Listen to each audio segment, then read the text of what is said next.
नमस्कार UPS panels के एक नए वीडियो में आपका स्वागत है। हम लोगों ने अप्रैल 2025 तक के पीरियड को कवर करने वाली घटना सार जो थी वो कवर कर ली थी, और अब जो नई घटना सार है वो आ गई है, जिसमें 2 जुलाई 2025 तक का जो करंट है वो इनक्लूडेड है। आगे बढ़ने से पहले हिंदी के बारे में थोड़ी सी बात कर लेते हैं। करंट के अलावा हिंदी आरओ के एग्जाम में सबसे बड़ा प्रपोर्शन जो है क्वेश्चंस का वो कवर करती है। आरओ में हम जानते हैं 200 सवालों का एक पेपर आएगा इस बार, जिसमें 140 सवाल जो होंगे वो जीएस से होंगे और 60 सवाल जो होंगे वो हिंदी से होंगे। और ये 60 सवाल एक बड़ा प्रपोर्शन जो है वो लेके चलते हैं। किसी भी एक सिंगल सब्जेक्ट से इतने ज्यादा सवाल नहीं है, केवल हिंदी के 6 टॉपिक से 60 सवाल आ रहे हैं। ये हिंदी ही है जो आपको ये एग्जाम क्लियर करवाती है। अगर आपकी हिंदी तैयार है तो जीएस थोड़ा ऊपर नीचे हो जाने पर भी आप आसानी से इस एग्जाम को क्लियर कर लेते हैं। हिंदी इसमें बहुत कठिन भी नहीं आती, आसानी से इसमें 55 प्लस, और अगर थोड़ा सा और ध्यान दे दिया तो 60 क्वेश्चंस भी इसमें सही सही अटेम्प्ट किए जा सकते हैं। तो हम हिंदी में अच्छा परफॉर्म करें, इसी पर्पज से हिंदी के कई सारे वीडियो जो है वो चैनल पर मैंने डाले हुए हैं, जिसका फायदा भी देखने को मिला। जब पिछला जो कैंसल्ड एग्जाम था उसमें बहुत से साथियों ने 55, 58 और 59 क्वेश्चन तक सही सही अटेम्प्ट किए। तो ये वीडियोस तो हैं ही, इसके अलावा एक और इनिशिएटिव हो रहा है जिसमें आप चाहें तो जुड़ सकते हैं, जिसमें आपको यूट्यूब के फ्री वीडियोस के अलावा और सभी इंपॉर्टेंट पॉइंट्स के, इंपॉर्टेंट टॉपिक्स के एडिशनल वीडियोस, यूट्यूब वीडियोस की पीडीएफ और उनके अलावा एडिशनल एग्जाम ओरिएंटेड मटेरियल भी मिलेगा। हिंदी के लिए अगर देखें तो मार्केट में वैसे तो बहुत सारा मटेरियल मौजूद है, स्टैंडर्ड बुक्स हैं, नॉन स्टैंडर्ड बुक्स हैं और अलग अलग दूसरे पब्लिकेशंस की भी हिंदी की जो बुक्स हैं वो अवेलेबल है। लेकिन एक सबसे बड़ी कमी यहाँ पर देखने को मिलती है कि इन बुक्स में, स्टैंडर्ड बुक्स में भी कई जगहों पर गलतियां देकर रखी गई। कई सारी किताबों में तो बहुत सारी गलतियां हैं, कई सारी किताबों में कम है लेकिन गलतियां हैं। ठीक, यहाँ तक कि स्टैंडर्ड बुक्स में भी गलतियों की भरमार है। तो एक बात ये भी है इसके अलावा कि कई शब्द ऐसे भी हैं जिनका जो जवाब होना चाहिए वो कुछ और होना चाहिए, लेकिन आयोग उनके अपने खुद के जवाब तैयार करके रखता है। आयोग के अपने विलोम, आयोग के अपने तत्सम और पर्यायवाची हैं जिनको वो अक्सर फॉलो करता है, जो किताब में कुछ और दिए हैं लेकिन आयोग अपना जो जवाब है वो कुछ और मान के बैठता है। तो ऐसे में बड़ा कंफ्यूजन हो जाता है।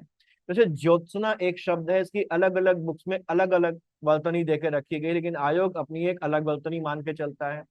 तो ये सब भी जानना जरूरी है। तो ये जो मटेरियल आपको यहाँ पर मिल रहा है उसमें इन सब बातों का भी ध्यान रखा गया है। जो भी मटेरियल आपको दिया जाएगा वो पूरी तरीके से एररलेस है।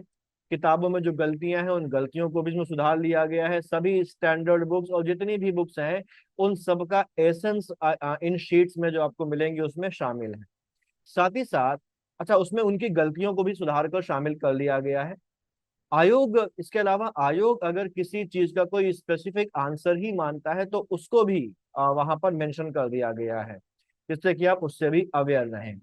इसके अलावा यहाँ पर इस इनिशिएटिव में डाउट्स का भी रेजोल्यूशन होगा। अगर आपको कहीं पर कोई डाउट होता है तो आप उसको पूछ सकते हैं। टेस्ट भी इसमें शामिल है, लगभग 18 टेस्ट यहाँ पर इंक्लूड किए गए हैं। ये टेस्ट जो है ये नॉर्मल टेस्ट नहीं है, बल्कि इन टेस्ट में उन पॉइंट्स को शामिल किया गया है जो एग्जाम में आपको सबसे ज्यादा कंफ्यूज करते हैं, जहां पर आयोग आपको सबसे ज्यादा घुमा देता है, या वो टॉपिक्स, वो पॉइंट्स, वो शब्द जिनको लोग सबसे ज्यादा गलत करते हैं। इन टेस्ट को अटेम्प्ट करके आप उन गलतियों को, उन कंफ्यूजन्स को आप पहले ही जान जाएंगे, उनसे पहले ही अवेयर हो जाएंगे, जो आप एग्जाम में कर सकते हैं।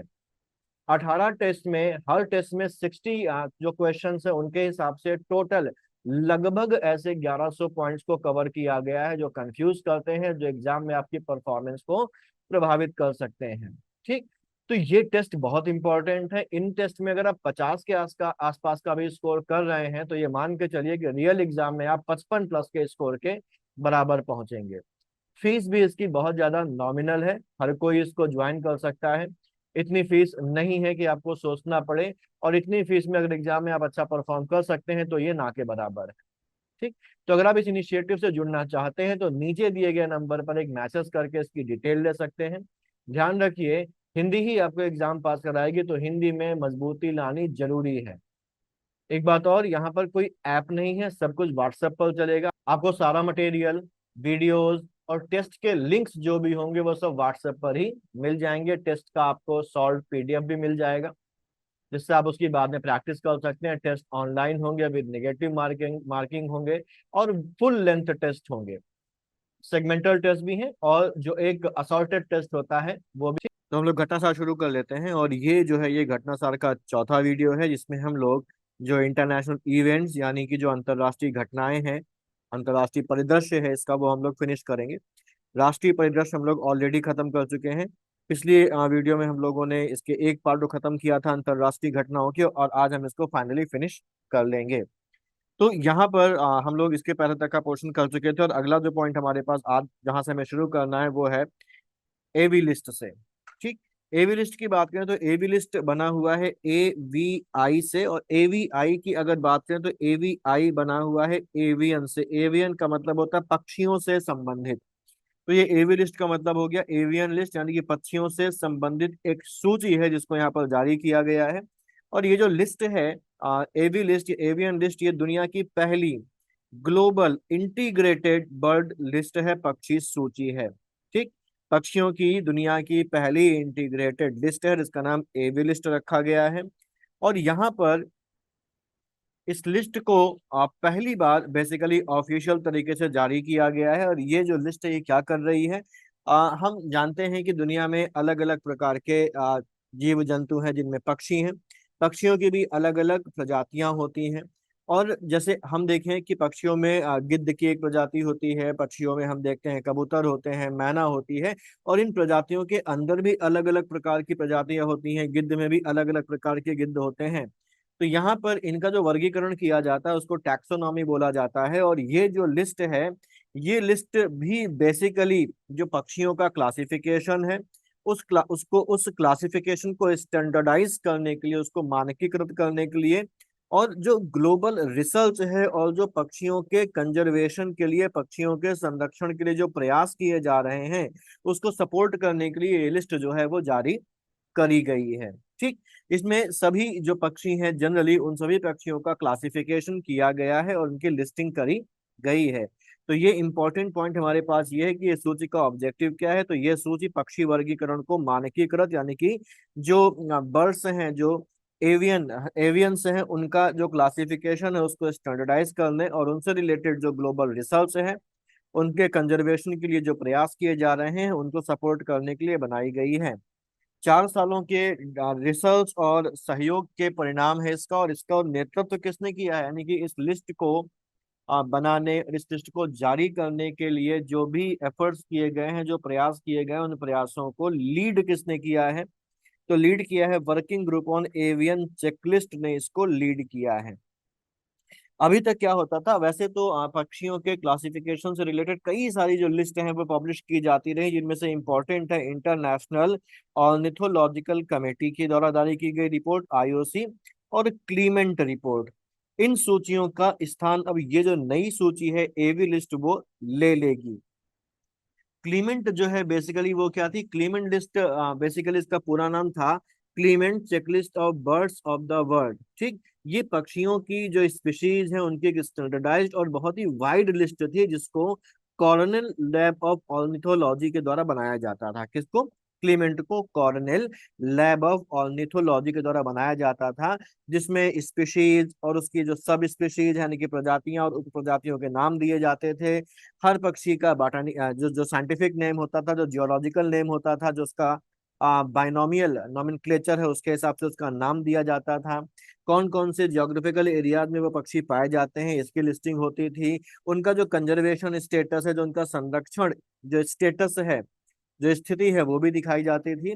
साथ ही साथ उनके नाम में कोई परिवर्तन हो रहा है, या उनके नाम में कोई परिवर्तन किया जा रहा है, या उनसे संबंधित कोई नई खोज की गई, तो इन सभी चीजों को इन लिस्ट में शामिल किया जाता था। और इसको और बेहतर तरीके से जो नई लिस्ट है उसमें इनकारपोरेट किया जा रहा है। वैसे पक्षियों से संबंधित और भी लिस्ट है, जैसे आईओसी वर्ल्ड बर्ड लिस्ट है, यानी कि इंटरनेशनल ऑर्निथोलॉजिकल कांग्रेस की लिस्ट है या कमेटी की लिस्ट है।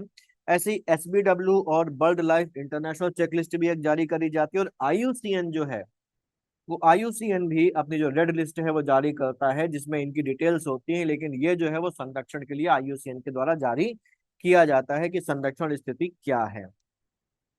अब जो एवी लिस्ट है इसमें 11,131 प्रजातियां, 19,879 उप प्रजातियां यानी कि 19,879 सब स्पीशीज,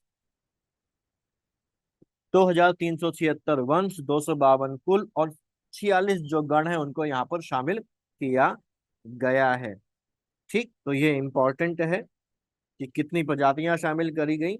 वंश, कुल और गण देख लेना है एक बार, वैसे ये पूछने के चांसेस कम है, प्रजातियां और उपप्रजातियों के चांसेस ही ज्यादा हैं। ऑब्जेक्टिव क्या है हम लोगों ने भी कुछ देर पहले देखा।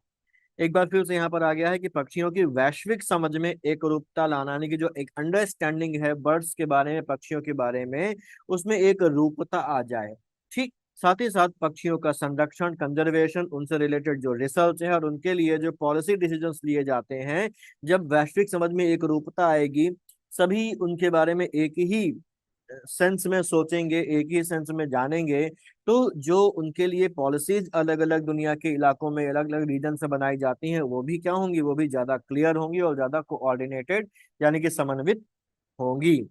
इस सूची को बेसिकली कौन कौन से संस्थानों के द्वारा और उनके वैज्ञानिकों के द्वारा तैयार किया गया है, तो इसमें जो इन्वॉल्व बॉडीज हैं वो कौन कौन सी हैं? Bird life international, Cornell lab of ornithology, American ornithologist society, international ornithologist union और एवी बेस्ड जैसे जो जो रेप्यूटेड ऑर्गेनाइजेशंस हैं उनके वैज्ञानिकों और उनके स्पेशलिस्ट के द्वारा मिलकर इस लिस्ट को जो है वो तैयार किया गया है। ठीक है। अब अगर आगे हम लोग देखें तो ये डाउनलोड कहाँ से की जाती है उससे हमको मतलब नहीं है। इसमें किसी भी जो अलग अलग प्रजातियों के पक्षी हैं उनका क्लासिफिकेशन, उनका नाम और उनका जो डिस्ट्रीब्यूशन है, किस ज्योग्राफिकल एरिया में पाए जाते हैं, उनसे रिलेटेड अपडेटेड इंफॉर्मेशन यहाँ पर देके रखी गई है। साथ ही साथ यहाँ पर इंटीग्रेटिव स्पीशीज कॉन्सेप्ट को अपनाया गया है। इंटीग्रेटिव स्पीशीज कॉन्सेप्ट का मतलब क्या होता है? कई सारे जीव ऐसे होते हैं जो देखने में बिल्कुल एक जैसे लगते हैं लेकिन फिर भी उनकी जातियां क्या होती हैं? अलग अलग होती हैं। ठीक, वो अलग अलग स्पीशीज के होते हैं। जैसे अगर हम लोग देखें तो एक कोबरा होता है और एक किंग कोबरा होता है, दोनों ही देखने में बिल्कुल एक जैसे लगते हैं क्योंकि दोनों ही फन निकालते हैं। हालांकि किंग कोबरा का साइज बहुत बड़ा होता है लेकिन उसके बावजूद भी हैं तो दोनों ही रेप्टाइल, हैं तो दोनों ही स्नेक, लेकिन स्नेक की जो अलग अलग स्पीशीज है उनके अंदर आता है। जो किंग कोबरा है वो रियल कोबरा नहीं है, वो दूसरी स्पीशीज में सांपों की आता है। तो इंटीग्रेटिव स्पीशीज कंसेप्ट में बेसिकली होता क्या है, किसी भी जीव को किसी एक पर्टिकुलर स्पीशीज का मानने के लिए केवल एक ही स्टैंडर्ड को चेक नहीं किया जाता है, यानी कि वो कैसा दिखता है या उसका डीएनए क्या है, केवल इसी के आधार पर उसको एक पर्टिकुलर स्पीशीज में इंक्लूड नहीं कर दिया जाता है, बल्कि कई सारी उससे रिलेटेड दूसरी इंफॉर्मेशंस, दूसरी जानकारियां और कई दूसरे तरीकों का इस्तेमाल करके उसको एक अलग अलग स्पीशीज में अगर वो जाना चाहें जो भी वहां पर है उसमें उसको क्लासिफाई किया जाता है। यानी कि इंटीग्रेटिव में कई सारी चीजों को इंटीग्रेट करके स्पीशीज किसी भी पर्टिकुलर जीव की या प्राणी की डिसाइड करी जाती है, तो उसी को यहाँ पर अपनाया गया है। ठीक, बस इसमें इतना ही ध्यान रखना है और हमको ध्यान नहीं रखना है। फिर है वैश्विक कार्बन मूल्य निर्धारण में, यानी कि ग्लोबल कार्बन प्राइसिंग या कार्बन प्राइस डिटर्मिनेशन में तेजी आई है। ऐसा किसने कहा है? वर्ल्ड बैंक के द्वारा कहा गया है। और वर्ल्ड बैंक ने ये बात किसमें कही है? वर्ल्ड बैंक ने अपनी एक नई रिपोर्ट जारी करी है। रिपोर्ट का नाम है state and trends of carbon pricing 2025। यानी कि 2025 में कार्बन मूल्यांकन, कार्बन प्राइसिंग का क्या स्थिति है और क्या रुझान है। ट्रेंड मतलब होता है रुझान। ठीक, ये रिपोर्ट जारी करी गई है state and trends of carbon pricing 2025 और इसमें ये कहा गया है कि दुनिया के अधिकांश देश अब कार्बन प्राइसिंग निर्धारण तंत्र यानी कि कार्बन मूल्य निर्धारण तंत्र यानी कि कार्बन प्राइसिंग इंस्ट्रूमेंट्स को अपना रहे हैं। आगे बढ़ने से पहले कुछ बेसिक टर्म्स यहाँ पर है जिनको हम लोग यहाँ समझ लेते हैं। ठीक, बेसिकली कार्बन प्राइसिंग क्या होता है, कार्बन प्राइसिंग इंस्ट्रूमेंट्स क्या होते हैं, ये हमारे लिए जानना जरूरी है। क्यों? केवल इसलिए नहीं क्योंकि हम ये रिपोर्ट पढ़ रहे हैं, क्योंकि ये जो एनवायरनमेंट है, एनवायरनमेंट में इससे रिलेटेड कई सारे पॉइंट अक्सर एग्जाम में पूछ लिए जाते हैं। जैसे कार्बन क्रेडिट क्या होता है, कार्बन गैप क्या होता है, कार्बन प्राइसिंग क्या होता है, कार्बन ट्रेडिंग क्या होता है। तो हमको उस कंटेक्स्ट में भी इन चीजों को लेते हुए चलना है।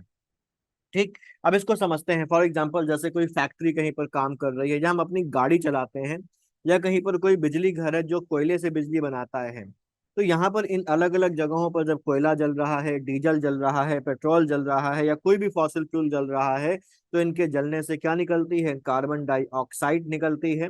और दूसरी जो ग्रीन हाउस गैसेज हैं वो निकलती हैं। और हम ये जानते हैं कि जो कार्बन डाइऑक्साइड है और जो दूसरी ग्रीन हाउस गैसेज है, ये एक बहुत बड़ी समस्या का कारण है, जिस समस्या को हम जानते हैं ग्रीन हाउस इफेक्ट से, जिसका इम्पैक्ट पड़ रहा है ग्लोबल वार्मिंग के रूप में, जिसका इम्पैक्ट पड़ रहा है क्लाइमेट चेंज के रूप में, जलवायु परिवर्तन के रूप में। तो ये हमारे पर्यावरण, हमारे वातावरण, हमारी पृथ्वी, इन सब के लिए हानिकारक है।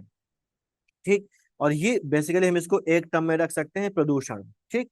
अब यहाँ पर कार्बन प्राइसिंग का मतलब क्या है? तो कार्बन प्राइसिंग का मतलब क्या है, इसको समझने के पहले यह ध्यान रखना है कि हम उन लोगों को प्रोत्साहित करें जो लोग कम प्रदूषण फैला रहे हैं, जो लोग कम कार्बन डाइऑक्साइड का उत्सर्जन या कार्बन डाइऑक्साइड का कम एमिशन कर रहे हैं, उनको प्रोत्साहित किया जाना चाहिए, जिससे कि वो और कम कार्बन एमिशन करने के लिए, कम प्रदूषण करने के लिए प्रोत्साहित हो। और उनको देख के दूसरे लोग भी ये सोचें कि भाई हमको भी कार्बन डाइऑक्साइड का उत्सर्जन या जो दूसरी ग्रीन हाउस गैसेज हैं या दूसरे पॉल्यूटेंट्स हैं उनका उत्सर्जन कम करना चाहिए। तो इसके लिए कार्बन प्राइसिंग यहाँ पर लेके आई गई।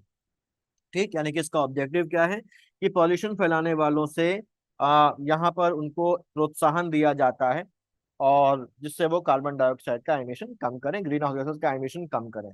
ठीक है। यानी कि अगर कोई कम कार्बन डाइऑक्साइड को एमिट करता है तो उसे कुछ बेनिफिट दिए जाएंगे, जिससे कि उसका फायदा होगा, उसका लाभ होगा। अब यहाँ पर जो तरीके इस्तेमाल किए जाते हैं उनको बोला जाता है कार्बन प्राइसिंग इंस्ट्रूमेंट्स। ठीक। ये बेसिकली वो तरीके होते हैं या वो पॉलिसीज होती हैं जिनका इस्तेमाल करके कार्बन कोई कीमत लगाई जाती है, कार्बन पर की प्राइसिंग करी जाती है। अभी आपको समझ में आ जाएगा ये। इसके सबसे इंपॉर्टेंट जो तरीके हैं, जो मुख्य तरीके हैं, वो कौन से हैं? वो है हमारा पहला carbon tax. Carbon tax carbon pricing instrument में पहला है कार्बन टैक्स। कार्बन टैक्स सबसे सीधा तरीका होता है।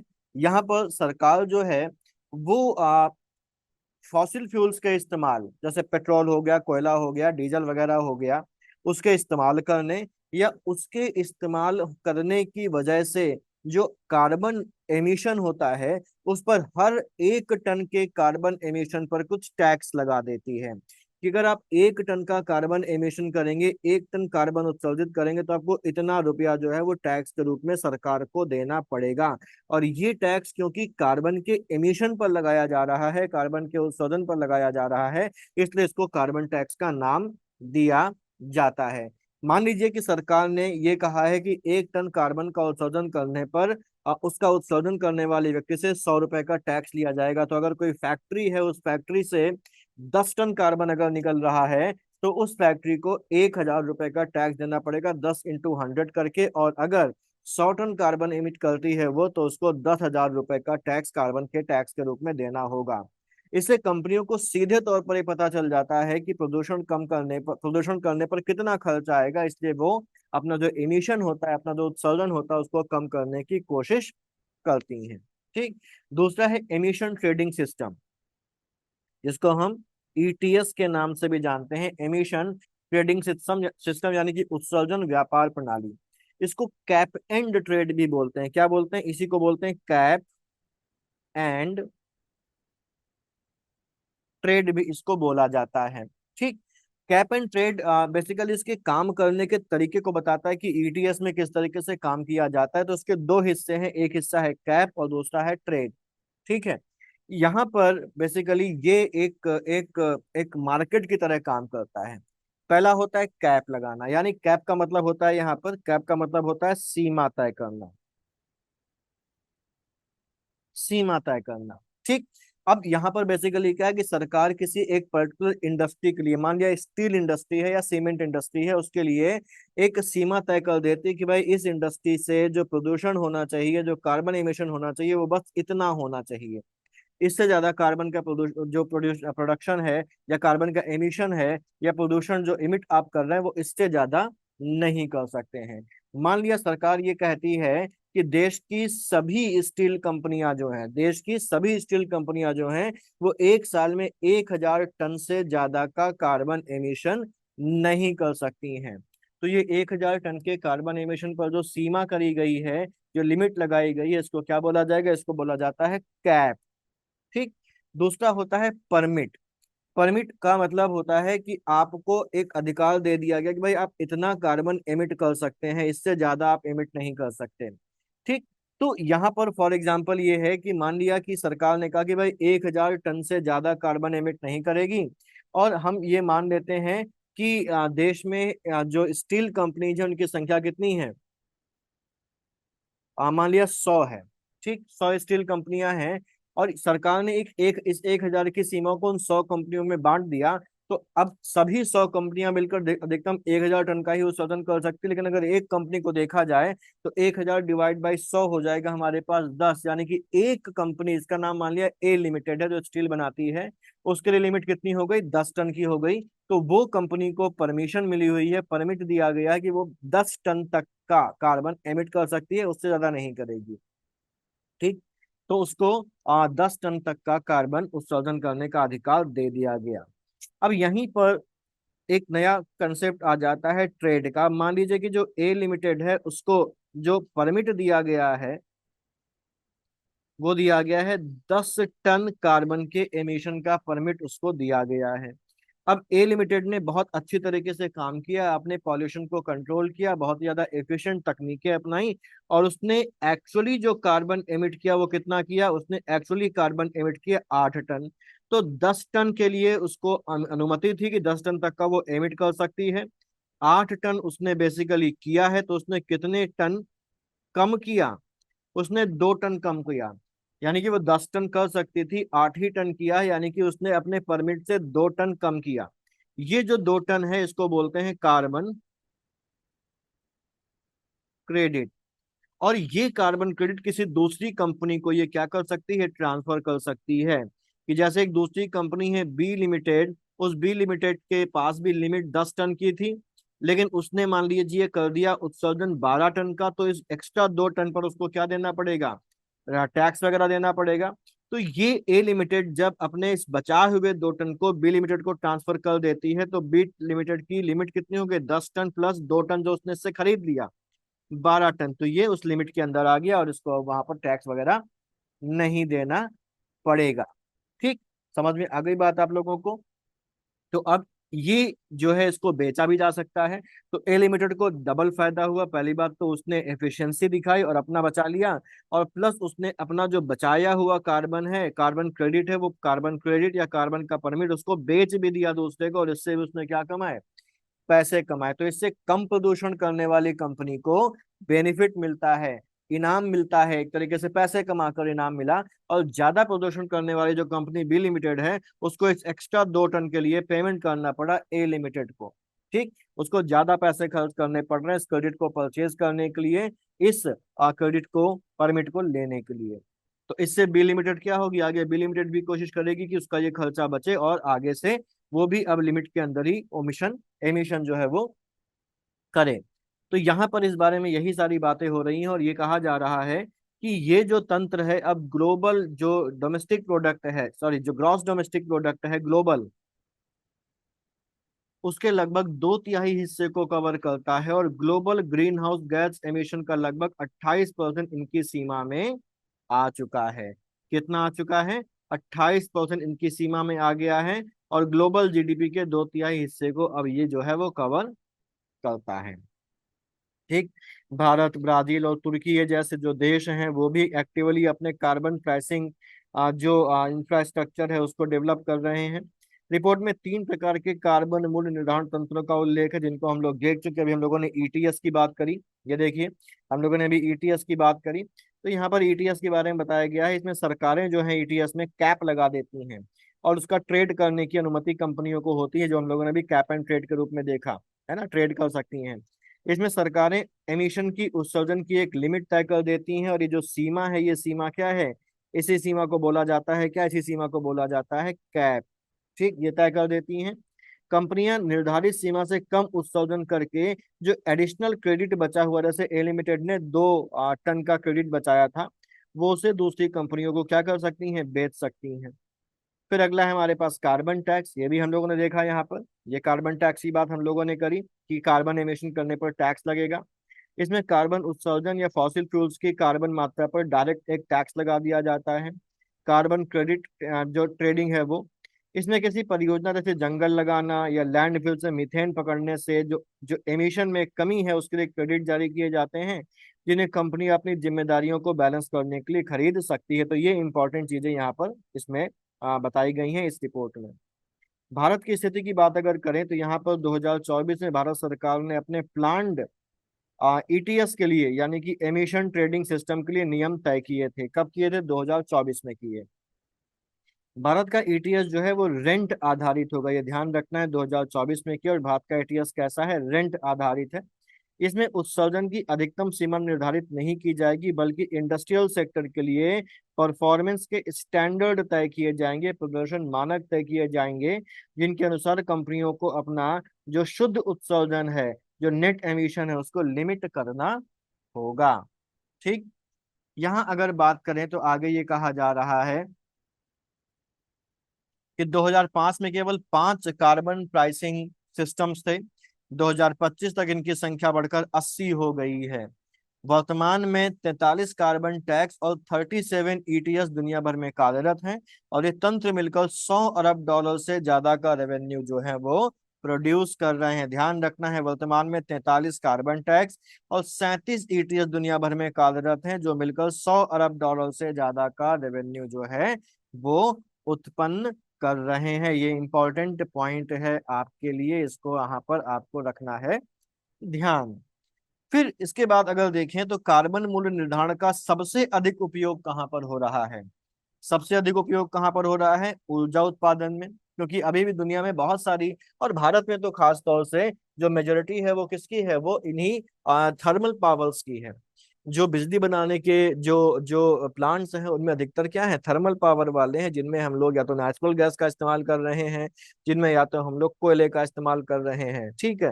तो यहाँ से एमिशन ज्यादा हो रहा है। इसके बाद उद्योग, माइनिंग, जो जो जो कंस्ट्रक्शन है, और जो भूमि परिवहन यानी कि लैंड ट्रांसपोर्ट, और जो हवाई क्षेत्र है, यहाँ पर कार्बन मूल्य निर्धारण का सबसे ज्यादा प्रयोग हो रहा है।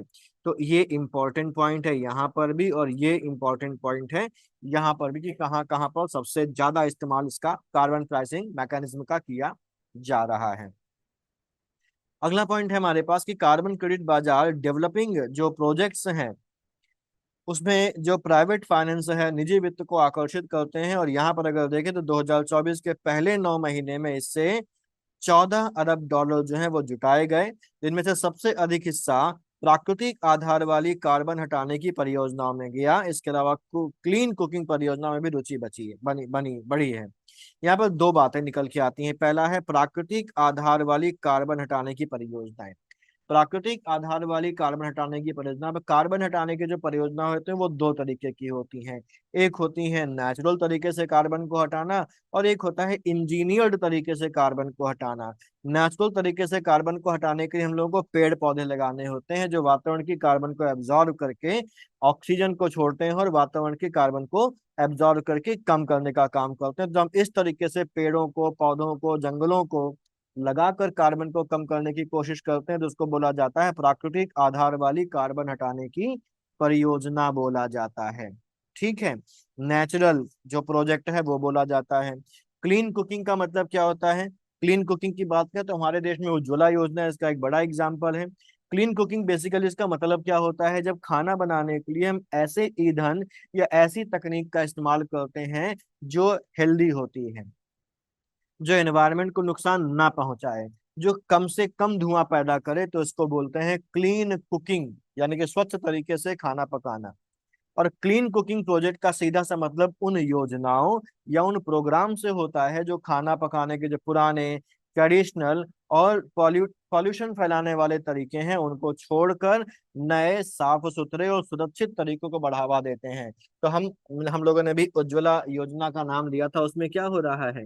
उसमें जो कुकिंग गैस है, उस कुकिंग गैस की सप्लाई करी जा रही है, कुकिंग कनेक्शन दिए जा रहे हैं, एलपीजी कनेक्शन दिए जा रहे हैं, जिससे कि जो ग्रामीण औरतें और जो बाकी औरतें हैं वो कोयले, लकड़ी, उपलों वगैरह पर खाना खाना बनाना बंद करें।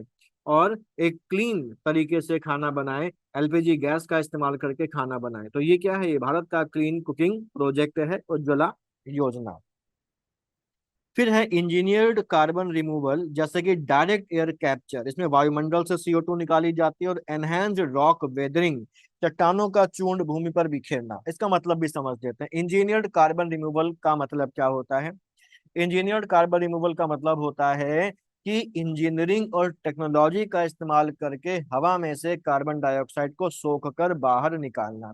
अब इसको समझने के लिए हम बात कर लेते हैं कि मान लीजिए एक कमरे में हम लोग बैठे हुए हैं और उस कमरे में ढेर सारा धुआं भर गया है। अब इसको दूर करने के, उस धुएं को खत्म करने के दो तरीके हैं। पहली तरीका तो ये है कि हम उस कमरे में धुआं आना ही बंद कर दें। लेकिन धुआं आना बंद कर देंगे तो नया धुआं तो नहीं आएगा, लेकिन कमरे के अंदर जो धुआं भरा हुआ है वो तो कमरे के अंदर ही रहेगा। दूसरा है कि हम कमरे में एक एग्जॉस्ट फैन लगाएं, एग्जॉस्ट फैन या एयर प्योरीफायर रखकर उसको चालू कर दें, जिससे कि ये जो एयर प्योरीफायर है वो कमरे के सारे धुएं को सोख लेगा। या अगर एग्जॉस्ट फैन, तो वो कमरे से धुएं को निकाल के क्या कर देगा, बाहर कर देगा। अगर हम इसको पूरी दुनिया में लागू करें तो जैसे धुआं क्या है, हमारी जो गाड़ियां चल रही हैं, जो फैक्ट्रियां हैं, बिजली घरों से निकलने वाले जो कार्बन डाइऑक्साइड है वो धुआं हो गया।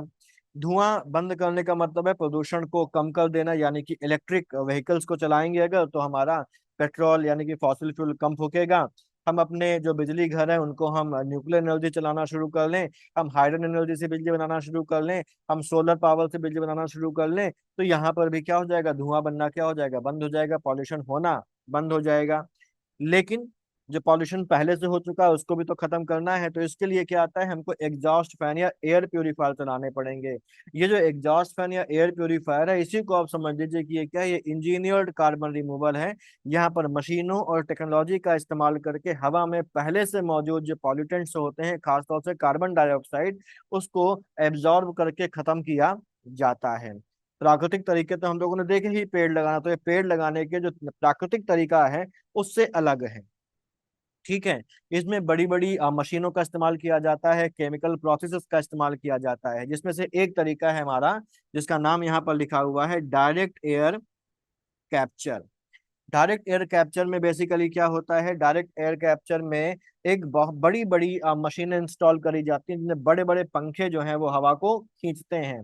ये पंखे जब हवा को खींचते हैं तो हवा इनके अंदर चली जाती है, और इसके अंदर केमिकल फिल्टर्स लगे होते हैं। और हवा जब उन केमिकल फिल्टर से होकर गुजरती है तो उस हवा में मौजूद जो कार्बन डाइऑक्साइड है उसको ये केमिकल जो है वो एक केमिकल रिएक्शन के द्वारा अपने अंदर अब्जॉर्ब कर लेते हैं, और बाकी पूरी हवा जो कार्बन डाइऑक्साइड रहित हो गई है, जिसमें अब कार्बन डाइऑक्साइड नहीं है, वो निकल के बाहर वायुमंडल में चली जाती है, साफ हवा बाहर निकल जाती है।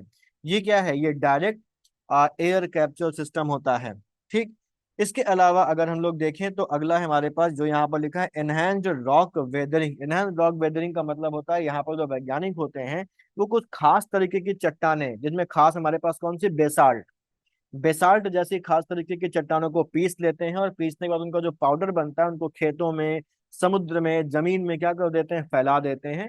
और ये जो पाउडर है, ये जो स्पेशल पाउडर है, जब हवा और पानी के कांटेक्ट में आता है तो कार्बन डाइऑक्साइड के साथ मिलकर उसको एब्जॉर्ब करके उसको एक ठोस पत्थर जैसे मिनरल में कन्वर्ट कर देता है, जिससे कि वो कार्बन डाइऑक्साइड अब हमेशा के लिए ट्रैप हो जाती है।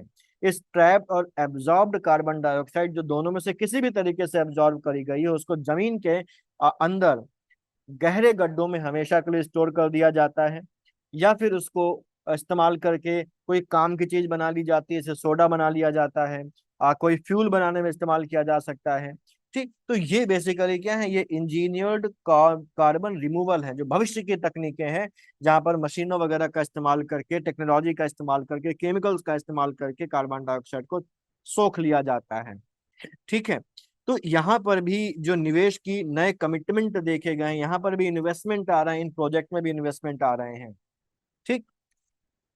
फिर आता है हमारे पास स्वैच्छिक बनाम बाध्यकारी बाजार, कंप्लायंस मार्केट, जैसे घरेलू ETS हम लोगों ने भी देखा, कॉर्सिया इंटरनेशनल जो विमानन है, एविएशन इंडस्ट्री, उसमें ये काम आता है। और पेरिस समझौते के तहत निर्धारित जो राष्ट्रीय योगदान है, NDC है। NDC का मतलब होता है नेशनली डिटरमाइंड कंट्रीब्यूशन। तो जो NDC है ये क्या है, ये है, इसका फुल फॉर्म है नेशनली डिटरमाइंड कंट्रीब्यूशन। ठीक। अब नेशनल डिटरमाइंड कंट्रीब्यूशन, आपने एनवायरनमेंट पढ़ा होगा, COP 21 के बारे में पढ़ा होगा, कानकुन समझौते के बारे में पढ़ा होगा, तो वहां पर आप लोगों ने देखा होगा कि फंड बनाने की बात हो रही है। $100 अरब का फंड बनाने की बात हो रही है। इसमें अलग अलग देशों का कोटा डिसाइड किया गया है, और वो क्या है, वो उनका वो है। इसके अलावा एक और तरीका है कि भाई हर देश की जिम्मेदारी तय कर दी गई कि भाई आपको अपना एमिशन इतने से क्या करना है, कम करना है। तो ये सारी चीजें क्या है, ये सारी चीजें एनडीसी में आती हैं, नेशनली डिटरमाइंड कंट्रीब्यूशन में आती हैं। ठीक। फिर वही क्रेडिट खरीदना वगैरह यहाँ पर आ जाता है। तो ये हमारे लिए इसमें इंपॉर्टेंट है, ध्यान रखिएगा। एनवायरनमेंट के बहुत सारे कंसेप्ट हम लोगों ने इस बारे करंट में समझ लिए हैं। इनमें से कई सारे एग्जाम में आने के चांसेस भी हैं, क्योंकि ये बहुत इंपॉर्टेंट पॉइंट है। फिर एनडीसी से रिलेटेड एक और पॉइंट हो गया, हम लोगों ने भी एनडीसी पढ़ा ना यहाँ पर भी देखिए एनडीसी लिखा हुआ है। और यहाँ पर बात आ रही है ब्राजील और फ्रांस की ब्लू एनडीसी चैलेंज पहल।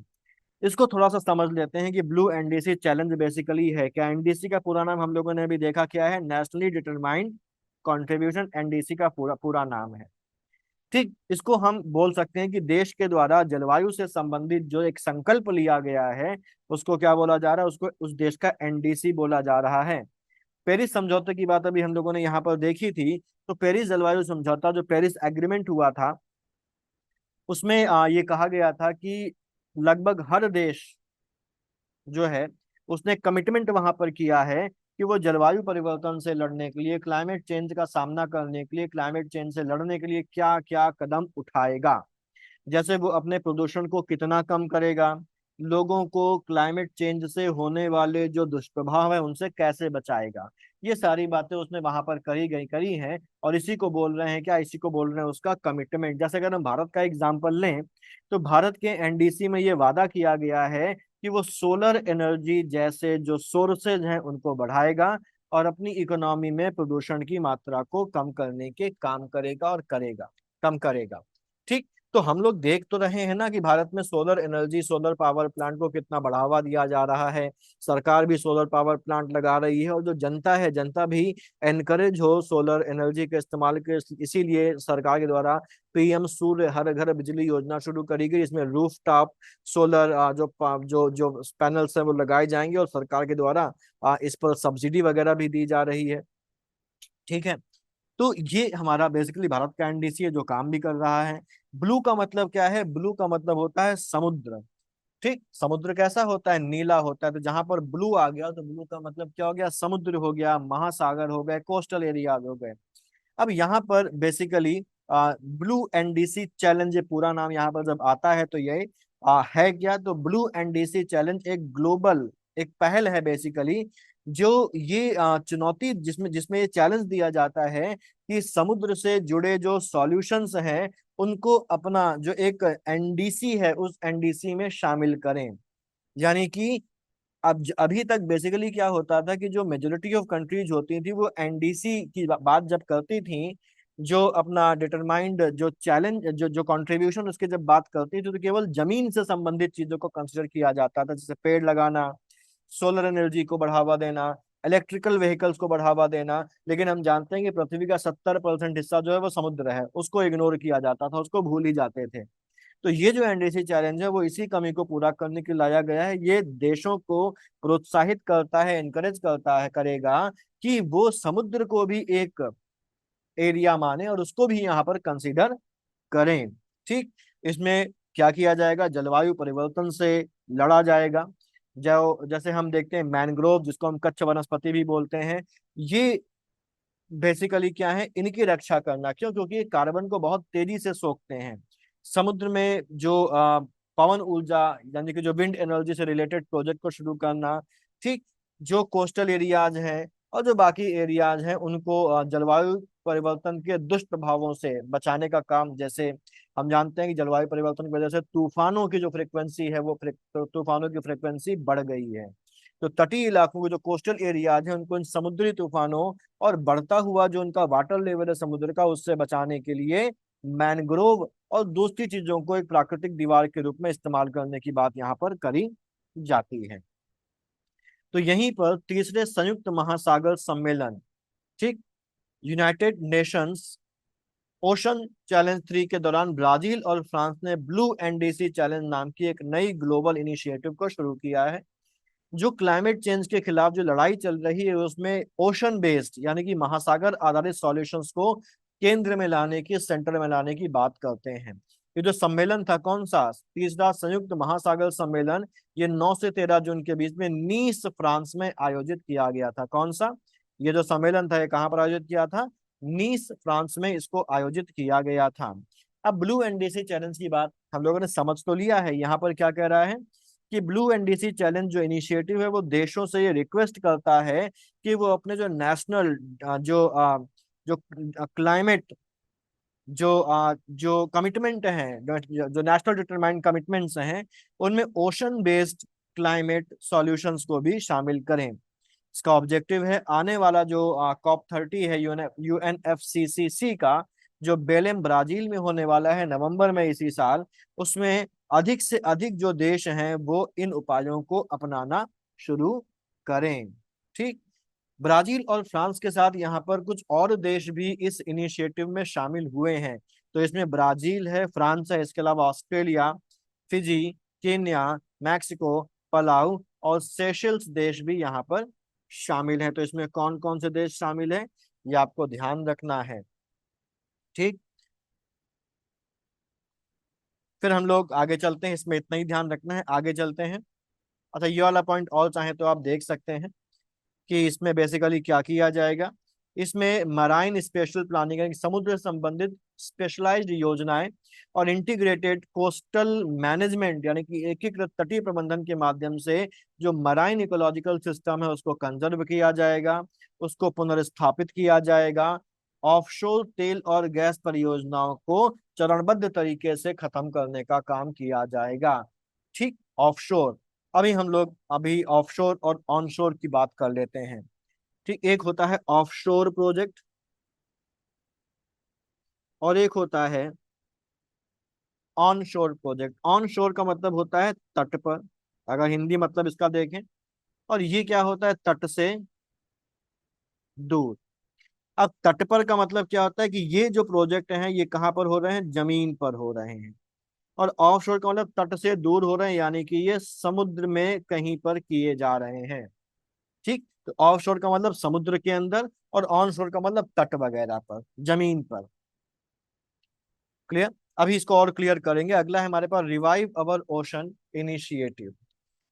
24 अप्रैल 2025 को रिवाइव अवर ओशन नाम की एक नई ग्लोबल इनिशिएटिव को शुरू किया गया है। इसका ऑब्जेक्टिव है कि जो स्थानीय समुदाय हैं, जो लोकल कम्युनिटीज हैं, उनकी लीडरशिप में, उनके नेतृत्व में मराइन प्रोटेक्टेड एरिया यानी कि समुद्र संरक्षित क्षेत्रों को बढ़ाया जाए, समुद्रों का एक सस्टेनेबल कंजर्वेशन, सस्टेनेबल प्रोटेक्शन को एनकरेज किया जाए। ऑब्जेक्टिव क्या है, इसका लक्ष्य क्या है, इसका टारगेट क्या है, टारगेट है कि 2030 तक दुनिया के कम से कम 30% जो ओशन है उनकी रक्षा के लिए जो लोकल कम्युनिटीज हैं उनको एम्पावर करना, उनको सशक्त करना और मराइन प्रोटेक्टेड एरियाज की स्थापना में सहायता करना इस इनिशिएटिव का टारगेट है। ठीक, इसका नाम क्या है, इसको 30 by 30 टारगेट भी कहा जा रहा है, क्योंकि 2030 तक 30% महासागरों, तो 2030 का 30 और 30% का 30 यहाँ पर आ गया।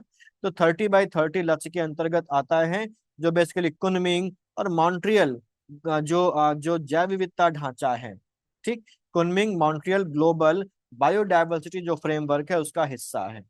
इसमें मछली पकड़ने के जो हानिकारक प्रथाएं हैं जिससे समुद्र और समुद्र के इकोसिस्टम को नुकसान पहुंचता है उसको खत्म करने की बात यहाँ पर की जाएगी, जैसे बॉटम ट्रॉलिंग, समुद्र के जलवायु प्रभावों और अधिक मछली शिकार की समस्या को हल करना इस पहल का मेन ऑब्जेक्टिव है।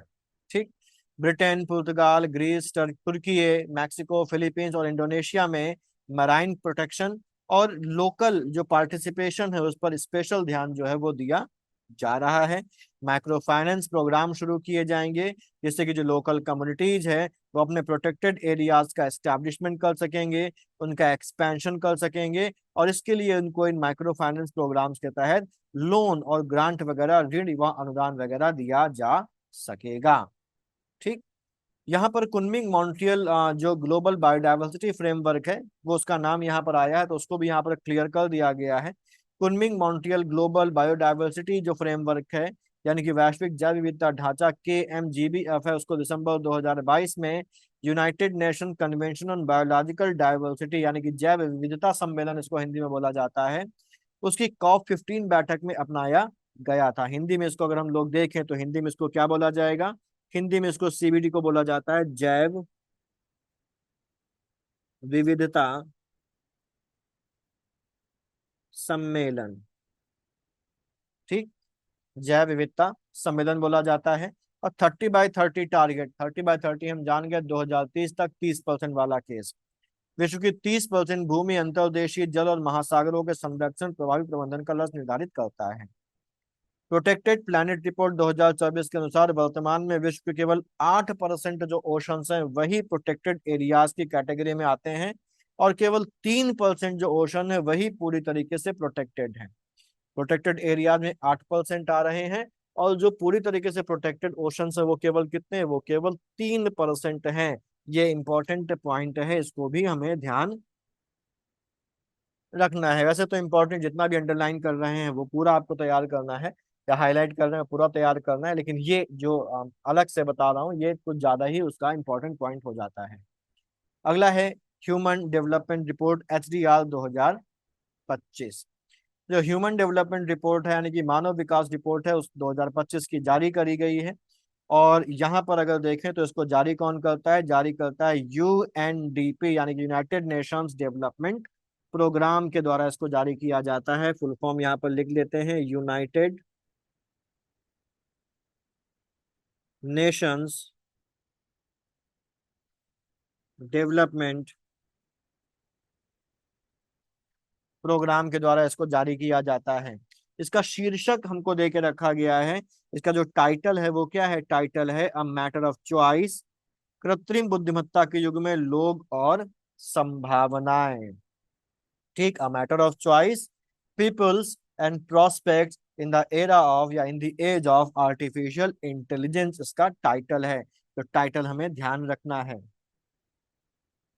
ठीक, अब यहाँ पर जैसा हम लोगों ने देखा ना कि आर्टिफिशियल इंटेलिजेंस पहले भी देखते आ रहे हैं कि कितना ज्यादा तेजी से उभरती हुई चली जा रही है। हम लोग भी आर्टिफिशियल इंटेलिजेंस का अलग अलग जगहों पर इस्तेमाल कर रहे हैं, चाहे वो फोटो की एडिटिंग हो, और आजकल आप यूट्यूब में भी देख रहे हैं कि कैसे जो बंदर है वो अलग अलग जगह पर जाके व्लॉगिंग कर रहा है। ये भी तो आर्टिफिशियल इंटेलिजेंस का इस्तेमाल करके बनाए गए वीडियोज हैं, है ना। और ऐसे ही डीप फेक हो गया और दुनिया भर की चीजें, इनका कंस्ट्रक्टिव और जो नॉन कंस्ट्रक्टिव यूज है वो दोनों ही हो रहा है। इसीलिए भारत जो है वो कह रहा है कि हमारी जो आर्टिफिशियल इंटेलिजेंस होगी या हमारा जो लार्ज लैंग्वेज मॉडल होगा ये कैसा होगा? ये एथिकल होगा। और इसीलिए हम लोगों ने पिछले वीडियो में देखा था कि अलग अलग जो इनके सम्मेलन हो रहे हैं वहां पर भी ये कोशिश की जा रही है कि इसको AI को एथिकल ही रखा जाए, क्योंकि एक खतरा ये भी तो है ना कि एक एक एक ये भी एक थ्योरी है कि आने वाले समय में हो सकता है कि जो आर्टिफिशियल इंटेलिजेंस हो वो मनुष्य से ज्यादा बुद्धिमान हो जाए और वो मनुष्य के लिए ही खतरा बन जाए। तो अब ऐसा खतरा ना बने, इसके लिए जरूरी है कि उसके अंदर एथिकल एप्टीट्यूड हो वो होना चाहिए, एथिकल एटीट्यूड हो वो होना चाहिए। तो अगर हम एथिकल रखेंगे उस चीज को तो ये भविष्य में होने वाले खतरों से भी हम बचे रहेंगे, और मानव के द्वारा इनका जो दुरुपयोग किया जा रहा है उस दुरुपयोग से भी हम बचे रहेंगे। क्योंकि हम देखते हैं आजकल डीप फेक के द्वारा किसी की भी कैसी भी तस्वीर, किसी का भी कैसा भी वीडियो बनाकर वायरल कर दिया जाता है सस्ती लोकप्रियता के लिए, लेकिन उससे उस व्यक्ति का ऊपर कितना असर पड़ता है ये वो लोग नहीं समझते हैं। ठीक, खैर, तो यहाँ पर ये रिपोर्ट विशेष रूप से कृत्रिम बुद्धिमत्ता के युग में मानव विकास और उसके जो अब जो विकल्प हैं, जो अल्टरनेटिव्स हैं, उनकी बदलती हुई प्रकृति को, उनके बदलते हुए नेचर को रेखांकित करती है। अब यहाँ अगर देखें तो सबसे इंपॉर्टेंट पॉइंट यहाँ से शुरू होता है हमारे पास कि भारत ने 2023 के मानव विकास सूचकांक में 193 देशों में 130वां स्थान प्राप्त किया, जो 2022 की 133वीं रैंक की तुलना में 3 स्थानों का सुधार है। तो 2025 में जारी हुई है, लेकिन रैंकिंग कब के लिए आ रही है? 2023 के लिए आ रही है। और भारत की जो रैंकिंग है वो कितनी है? भारत की रैंकिंग है 130 आउट ऑफ 193 कंट्रीज, भारत की रैंकिंग है। 2022 में रैंकिंग 133 थी, तो 3 अंकों का सुधार यहाँ पर हुआ है। HDI की वैल्यू जो भारत की है वो हमारी 0.676 से बढ़कर 0.685 हो गई, और श्रेणी कौन सी है? मध्यम मानव विकास की श्रेणी में भारत है, ये ध्यान रखना है। मध्यम मानव विकास की श्रेणी में भारत है। एक बार श्रेणी भी पूछी जा चुकी है कि किस श्रेणी में भारत आ रहा है। ठीक है। आगे अगर हम लोग देखें तो यहाँ पर भारत की तो स्थान 193 देशों में 130वां है। लेकिन बाकी जो कंट्रीज हैं वो कौन कौन सी है, टॉप 5 कंट्रीज कौन कौन सी हैं, बॉटम में कंट्री कौन कौन सी है। टॉप में अगर देखें तो नंबर 1 पर आइसलैंड है, नंबर 2 पर नॉर्वे है। आइसलैंड का जो वैल्यू है वो 0.972 है, नॉर्वे की 0.970 है। फिर स्विट्जरलैंड है, फिर डेनमार्क है, फिर जर्मनी है, फिर स्वीडन है। ठीक। ठीक है, तो यहाँ पर ये हमको ध्यान रखना है।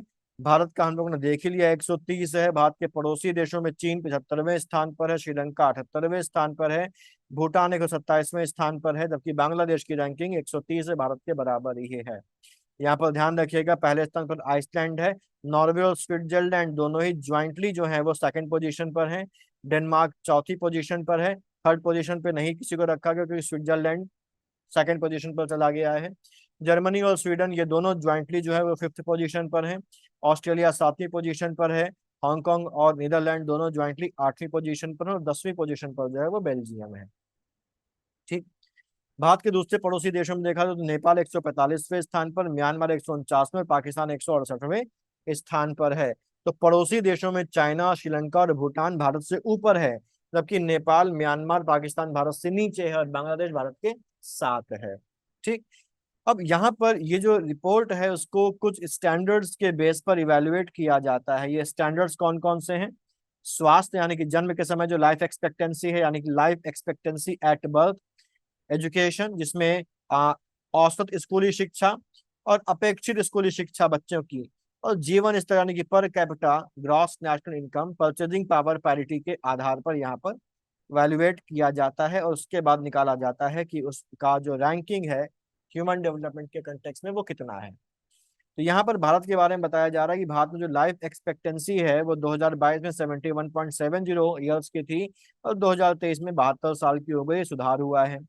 प्रत्याशित शिक्षा अवधि जो है, यानी कि एक एक्सपेक्टेड जो ड्यूरेशन है एजुकेशन की वो कितनी है, 12.96 वर्ष थी, अब ये घट कर 12.95 वर्ष हो गई है। प्रत्याशी शिक्षा अवधि का मतलब है कि कोई बच्चा अपने जीवन के कितने साल शिक्षा जो है वो ग्रहण करेगा, तो ये है।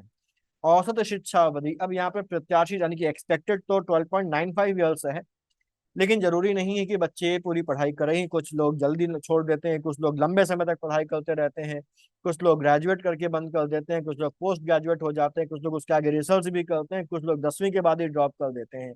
तो ओवरऑल देखा जाए तो जो है वो एक ऑन एन एवरेज जो एक ड्यूरेशन आ रही है एजुकेशन की, वो आ रही थी 2022 में 6.57 ईयर्स की, और 2023 में आ रही है 6.88 ईयर्स की आ रही है। प्रति व्यक्ति आय जो थी वो $6,951 थी 2022 में, और 2023 में इस रिपोर्ट के हिसाब से हो गई है $9,046.76 की। ठीक। अगला इंपॉर्टेंट जो पॉइंट है वो ये है कि रिपोर्ट के अनुसार भारत में 2015-16 से 2019-21 के बीच 13.5 करोड़ लोगों को मल्टी डायमेंशनल पॉवर्टी से मुक्ति मिली है। मल्टी डायमेंशनल पॉवर्टी और पॉवर्टी में अंतर क्या होता है? पॉवर्टी, गरीबी को तो हम पैसे के हिसाब से मापते हैं, लेकिन मल्टी डायमेंशनल पॉवर्टी में बहुआयामी गरीबी को हम पैसे के साथ साथ और भी चीजों को कवर करते हैं, कि उसको भोजन अच्छा मिल रहा है कि नहीं मिल रहा है, शिक्षा अच्छी मिल रही है कि नहीं मिल रही है। इन सब चीजों को कंसिडर करके मल्टी डायमेंशनल पॉवर्टी या बहुआयामी गरीबी को जो है वो देखा जाता है, उसका आकलन किया जाता है। तो ये रिपोर्ट यहाँ पर हमसे कह रही है कि 2015-16 से 2019-21 के बीच में जो 13.5 करोड़ लोग हैं उनको बहुआयामी गरीबी से भारत में मुक्ति मिली है। ठीक। फिर आर्टिफिशियल इंटेलिजेंस को यहाँ पर इंपॉर्टेंस दी जा रही है इसमें। तो यहाँ पर यह भी कहा जा रहा है इसके बारे में कि आर्टिफिशियल इंटेलिजेंस के एरिया में 2023 में 20% जो इंडियन एआई रिसर्चर्स थे वो भारत में ही कार्यरत थे। 2019 में यह संख्या लगभग शून्य थी, 2019 में भारत में कार्यरत नहीं थे एक भी, और 2023 में 20% जो शोधकर्ता हैं भारत में ही काम कर रहे हैं। ठीक। जो बॉटम कंट्रीज हैं, सबसे अंतिम स्थान पर है साउथ सूडान 193वें स्थान पर, सोमालिया 192वें स्थान पर है, सेंट्रल अफ्रीकन रिपब्लिक 191वें स्थान पर है, चार्ट 190वें और नाइजर जो है वो 189वें के स्थान पर है। यहाँ पर एक चीज ये ध्यान रखें कि एचडीआई को हम 0 से 1 के पैमाने के बीच में मापते हैं। ठीक। जहां पर अलग अलग कैटेगरीज बना के रखी गई हैं, अगर किसी का स्कोर जो आता है वो 0.8 या उससे ज्यादा आता है, 0.8 या उससे ज्यादा आता है, तो हम कहते हैं कि वहां पर बहुत उच्च मानव विकास है, वेरी हाई जो ह्यूमन डेवलपमेंट है उस कंट्री में। अगर स्कोर 0.7 से 0.799 के बीच में आता है तो उसको हाई ह्यूमन डेवलपमेंट यानी कि उच्च मानव विकास की कैटेगरी में रखते हैं।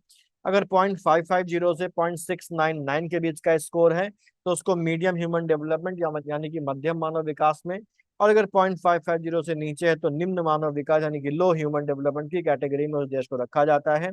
भारत का स्कोर हम लोगों ने देखा था कि कितना था। तो भारत का जो स्कोर था वो हमारा बेसिकली उसके हिसाब से अगर देखा जाए तो भारत जो आ रहा था वो आ रहा था मध्यम मानव विकास की कैटेगरी में, भारत जो था वो आ रहा था। ठीक। फिर है हमारा वैश्विक पवन ऊर्जा रिपोर्ट यानी कि ग्लोबल विंड एनर्जी रिपोर्ट, जिसको जारी करता है कौन? ग्लोबल विंड एनर्जी काउंसिल के द्वारा इसको जारी किया जाता है, ग्लोबल विंड रिपोर्ट को जारी किया जाता है। यहाँ पर कुछ इंपॉर्टेंट बातें हैं जो हमें ध्यान रखनी है। जैसे ये कहा जा रहा है कि 2024 में विंड एनर्जी के एरिया में बहुत ही ज्यादा अभूतपूर्व वृद्धि जो है वो दर्ज करी गई है, और यहाँ पर इस साल कुल 117 गीगावाट की नई विंड एनर्जी कैपेसिटी को जोड़ा गया है, जिससे ग्लोबल विंड एनर्जी की टोटल कैपेसिटी 1136 गीगावाट तक जो है वो पहुंच गई है। ठीक है, 1136 गीगावाट, और जो नई जोड़ी गई है वो 117 गीगावाट जो है वो जोड़ी गई है। सबसे ज्यादा जो योगदान इसमें दिया गया है वो चीन के द्वारा दिया गया है। इसमें चीन ने सर्वाधिक 79,824 मेगावाट का योगदान दिया है, यानी कि चीन ने 79,824 मेगावाट की जो विंड एनर्जी है उसको एड ऑन किया है।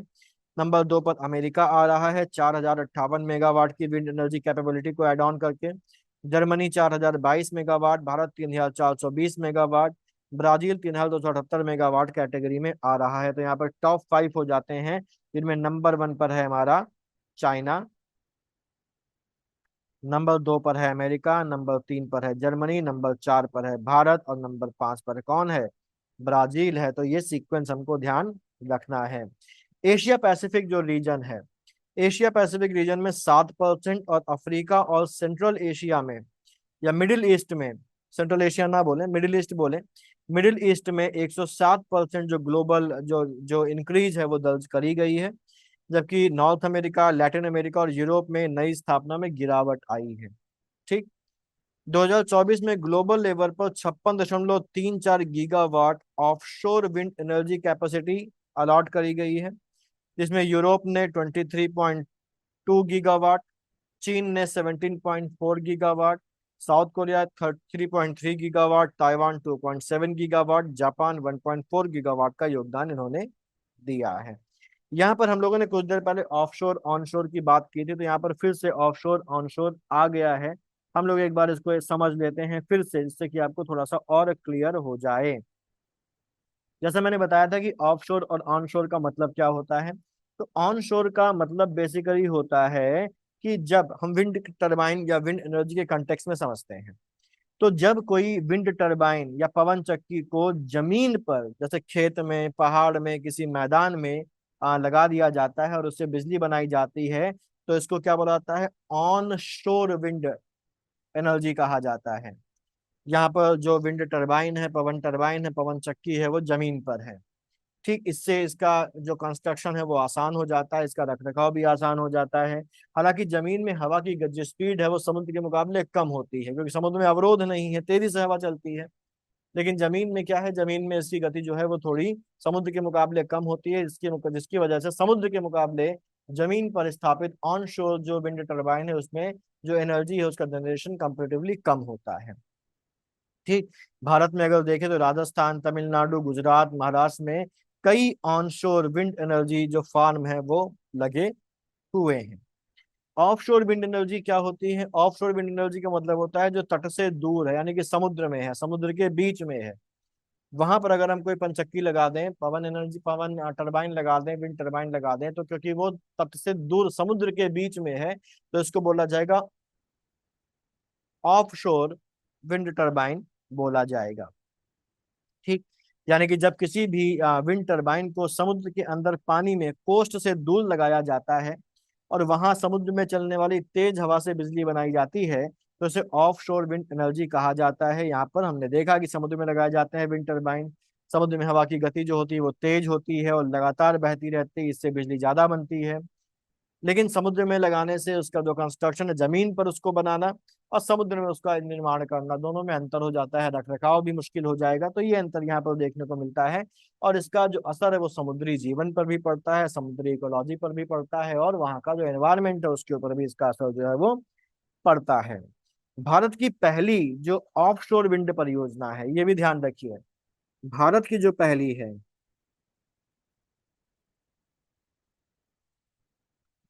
भारत की पहली ऑफशोर विंड परियोजना जो है वो कहाँ पर, वो प्रपोज्ड कहाँ पर है? वो प्रपोज्ड है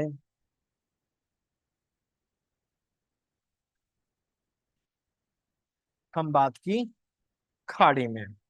ठीक।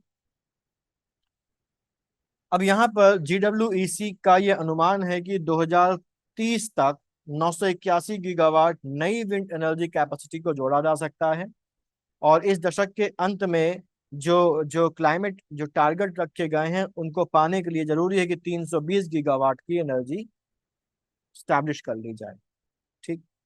अब ग्लोबल विंड एनर्जी काउंसिल एक इंटरनेशनल ऑर्गेनाइजेशन, इसकी स्थापना 2005 में हुई थी। इसका हेड ऑफिस कहाँ पर है? लिस्बन पुर्तगाल में है, तो ये ध्यान रखना है, लिस्बन पुर्तगाल में इसका हेड ऑफिस है। अगला है हमारा वर्ष 2024 में विश्व सैन्य खर्च पर सिपरी की रिपोर्ट। सिपरी की एक रिपोर्ट हम लोगों ने कल भी देखी थी, और ये एक और रिपोर्ट है सिपरी की जो मिलिट्री एक्सपेंडिचर पर है। सिपरी का फुल फॉर्म लोगों ने देखा था, SIPRI का स्टॉकहोम पीस रिसर्च इंस्टीट्यूट इसका फुल फॉर्म है, इसका नाम है। और दुनिया के अलग अलग देशों के द्वारा मिलिट्री एक्सपेंडिचर जो किया जा रहा है उसकी यहाँ पर, उससे रिलेटेड ये रिपोर्ट यहाँ पर सिपरी के द्वारा जारी करी गई है 27 अप्रैल 2025 को। कब जारी करी गई मतलब हमको नहीं है, बस ये ध्यान रखना है कि स्टॉकहोम पीस रिसर्च इंस्टीट्यूट का पूरा नाम है, और ये दुनिया के अलग अलग देशों के द्वारा किए जाने वाले मिलिट्री एक्सपेंडिचर से रिलेटेड रिपोर्ट है। ठीक।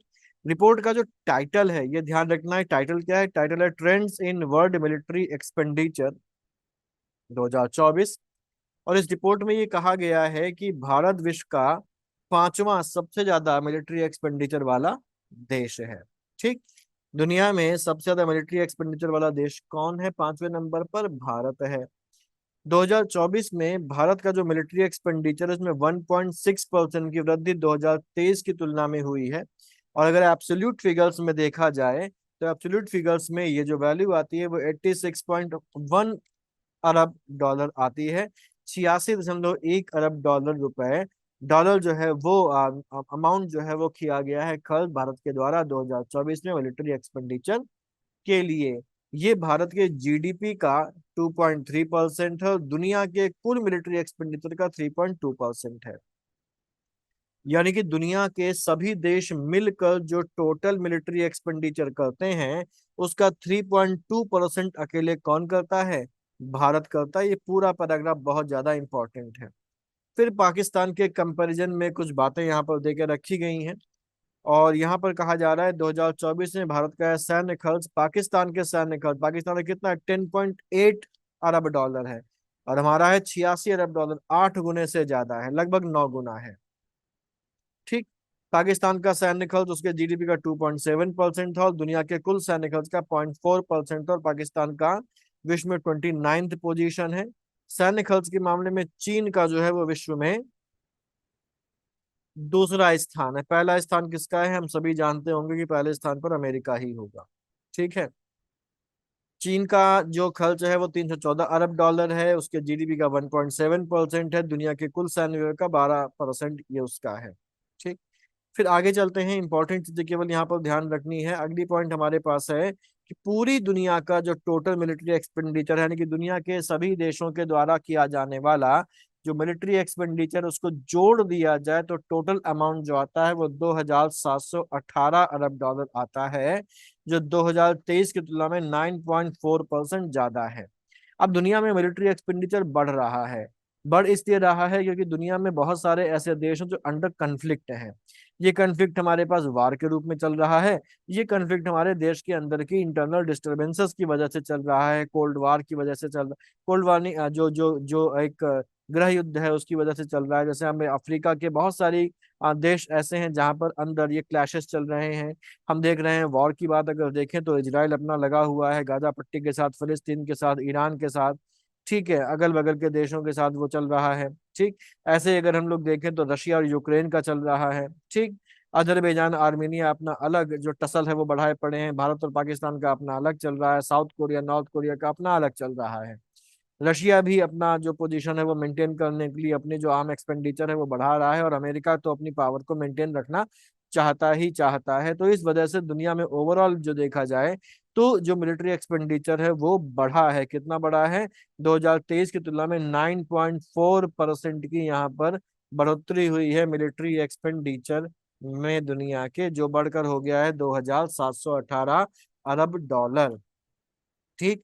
यहाँ पर जैसे अगर हम लोगों ने कहा था कि नंबर वन पर तो अमेरिका होगा, तो यहाँ पर दे के रखा गया कि दुनिया में सबसे ज्यादा जो मिलिट्री एक्सपेंडिचर करने वाले 5 देश हैं उनमें नंबर वन पर अमेरिका है, नंबर दो पर चाइना है, फिर रशिया है, जर्मनी और भारत है। तो दुनिया में सबसे ज्यादा मिलिट्री एक्सपेंडिचर करने वाले देश अमेरिका, चाइना, रशिया, जर्मनी और भारत। ये सीक्वेंस आपको ध्यान रखना है। अमेरिका का 2024 में सैन्य खर्च 997 अरब डॉलर रहा, जो टोटल जो ग्लोबल जो मिलिट्री एक्सपेंडिचर है उसका 37% है। ठीक। सबसे ज्यादा जो वृद्धि सैन्य खर्च में हुई है वो इजराइल में हुई है। कारण भी हम लोग देख रहे हैं उसमें 65%। रोमानिया जैसा छोटा देश 43% की वृद्धि करी है। मैक्सिको 39%, रशिया के 38% वृद्धि करी है। इजराइल और रशिया का हमको समझ में आता है, वार में लगी हुई कंट्रीज हैं। दुनिया के सबसे ज्यादा सैन्य खर्च करने वाले जो शीर्ष देश हैं वो America, China, Russia, Germany, Bharat हम लोग देख ही चुके हैं। ये उनके मिलिट्री एक्सपेंडिचर हमारे पास है 997, 314, भारत का 86.1। वृद्धि कितनी हुई है? 1.6% हुई है भारत में। भारत अपने जीडीपी का 2.3% पे खर्च करता है, या अमेरिका 3.4% करता है। दुनिया के जीडीपी में अमेरिका का हिस्सा 37% है, चाइना का 12% है, रशिया का 5.5% है, जर्मनी का 3.3% है, और भारत का है 3.2%। ये इंपॉर्टेंट है। टॉप 5 कंट्रीज की अगर बात करें तो जो टोटल आ जाता है 16, 35 और 60%, यानी कि ये 5 देश दुनिया के टोटल मिलिट्री एक्सपेंडिचर का 60% अकेले खर्च करते हैं। फिर हमारे पास यूके आ जाता है, सऊदी अरब आ जाता है, यूक्रेन है, फ्रांस है, जापान है। ठीक। और टॉप 10 कंट्रीज का टोटल जो है वो 81 है, और जो परसेंटेज है टोटल का कितना दुनिया जो मिलिट्री एक्सपेंडिचर करती है उसका 73%, या 10 देश अकेले करते हैं। फिर है हमारा स्विट्जरलैंड के ज्यूरिक में दुनिया की सबसे ऊंची 3D प्रिंटेड इमारत। बहुत ज्यादा नहीं, मतलब की बात इसमें हम लोग देखेंगे। दुनिया की सबसे ऊंची 3D प्रिंटेड इमारत कहाँ पर बनी है? स्विट्जरलैंड के ज्यूरिक में बनी है। इसका नाम क्या है? इसका नाम है टोर अल्वा, यानी कि व्हाइट बिल्डिंग, सफेद इमारत इसका नाम है। ऊंचाई कितनी है? 98.5 मीटर फीट ऊंची है। कंक्रीट की इमारत है। रोबोटिक 3D प्रिंटिंग से इसको डिजाइन किया गया है। डिजाइनिंग आर्किटेक्ट इसके माइकल हंस मेयर हैं। ठीक है। ये कहाँ पर है? मुलेंग्स गांव में है, जहाँ की आबादी केवल 11 है। नेक्स्ट है विश्व प्रेस स्वतंत्रता सूचकांक, यानी कि वर्ल्ड प्रेस फ्रीडम इंडेक्स। जो वर्ल्ड प्रेस फ्रीडम इंडेक्स इसको जारी करता है एक नॉन गवर्नमेंट ऑर्गेनाइजेशन, गैर सरकारी संगठन, जो फ्रांस का है, और इसका नाम है रिपोर्टर्स विदाउट बॉर्डर्स के द्वारा इसको जारी किया जाता है। फ्रांस का गैर सरकारी संगठन है। फ्रेंच में इसका नाम है रिपोर्टर्स सैंस फ्रंटियर्स। फ्रंटियर्स मतलब बॉर्डर, सैंस मतलब विदाउट। और ये करता क्या है? ये प्रेस की स्वतंत्रता की स्थिति के आकलन के लिए विश्व प्रेस स्वतंत्रता सूचकांक निकालता है। दुनिया के अलग अलग देशों में जो प्रेस है वो कितना स्वतंत्र है उसको इवेलुएट किया जाता है, अलग अलग स्टैंडर्ड्स, अलग अलग इंडिकेटर्स के आधार पर, अलग अलग आयामों के आधार पर, और फिर देशों को उनमें प्रेस की स्वतंत्रता के आधार पर रैंक कर दिया जाता है। ठीक। यहाँ पर कितने देशों को कंसीडर किया गया है? तो दुनिया के 180 देशों को यहाँ पर कंसीडर किया गया है। इंपॉर्टेंट है, 180 देशों के लिए इसको जारी किया गया है। और यहाँ पर अगर देखें तो नॉर्वे जो है वो शीर्ष स्थान पर है, और अफ्रीकी देश इरिट्रिया अंतिम 180वें स्थान पर है। सूचकांक में भारत का स्थान 151वां है, और जो सूचकांक का जो वैल्यू है वो 32.96 है। और स्वतंत्रता के मामले में भारत अति गंभीर स्थिति को प्रदर्शित करता है, ये ध्यान रखना है। भारत का स्थान कितना है? 151वां, वैल्यू 32.96, और अति गंभीर की कैटेगरी में आ जाता है भारत। भारत की स्थिति में 8 अंकों का सुधार हुआ है। पिछले साल 180 देशों की सूची में भारत का स्थान 159वां था, उसके पहले से हमको मतलब नहीं है। ठीक। यहाँ अगर देखा जाए तो भारत के पड़ोसी देशों में नेपाल जो है उसका स्कोर 40 है, और नेपाल का पोजीशन 90 है, श्रीलंका का 139 है, बांग्लादेश 149 है, और ये सभी भारत से बेहतर है। भूटान 152वां स्थान है, भारत के बाद आता है। पाकिस्तान 158वां, म्यांमार 169 और चाइना 170 की पोजीशन पर आ रहा आया है, जो भारत से पीछे है। तो ये दुनिया के भारत के पड़ोसी देशों की रैंकिंग देकर रखी गई। भारत 151वें स्थान पर है, ऊपर 3 देश, नीचे 4 देश, नेपाल, श्रीलंका, बांग्लादेश ऊपर है, और भूटान, पाकिस्तान, म्यांमार, चीन नीचे है। ठीक। 180 देशों में बात अगर की जाए तो 42 देशों में, 42 कंट्रीज में प्रेस की स्थिति अति गंभीर है। 48 देशों में ये मुश्किल में है, 48 देशों में समस्यात्मक, 35 देशों में संतोषजनक, और 7 देश केवल ऐसे हैं जहां पर प्रेस जो है वो अच्छी स्थिति में है। स्वतंत्रता वहां पर कंपेरेटिवली ज्यादा है। टॉप जो 10 कंट्रीज हैं उनको अगर देखें तो टॉप 10 नहीं, टॉप 5 आप याद रखिए। पहला नॉर्वे है, स्कोर 92.31 है। नंबर 2 पर एस्टोनिया आ जाता है, 3 पर नीदरलैंड है, 4 पर स्वीडन है, और 5 पर फिनलैंड है। बाकी डेनमार्क, आयरलैंड, पुर्तगाल, स्विट्जरलैंड और चेक गणराज्य यहाँ पर टॉप 10 में दूसरी कंट्रीज हैं। ठीक। लास्ट के देशों की बात करें, बॉटम कंट्रीज की बात करें, तो 180वें स्थान पर इरिट्रिया है, जो अफ्रीका में, बेसिकली ईस्टर्न अफ्रीका में अगर देखा जाए तो हॉर्न ऑफ अफ्रीका में सिचुएटेड एक देश है। 179 पोजीशन में नॉर्थ कोरिया है, 178 में चाइना है, 177 में सीरिया, 176 में ईरान, 175 पोजीशन पर अफगानिस्तान है, 171 में हमारा रशिया है। यहाँ पर ये जो प्रेस स्वतंत्रता सूचकांक है, इसमें जो वैल्यूज निकाली जाती हैं वो 0 से 100 के बीच में हो जाती हैं। 85 से अगर अधिक किसी देश में तो प्रेस की अच्छी स्थिति को दर्शाता है। 70 से 85 के बीच को संतोषजनक स्थिति कहा जाता है, और ऐसे ही बाकी हमारे पास स्थिति है। ठीक है। 40 से कम अगर वैल्यू आती है तो वो अति गंभीर स्थिति में आ जाता है।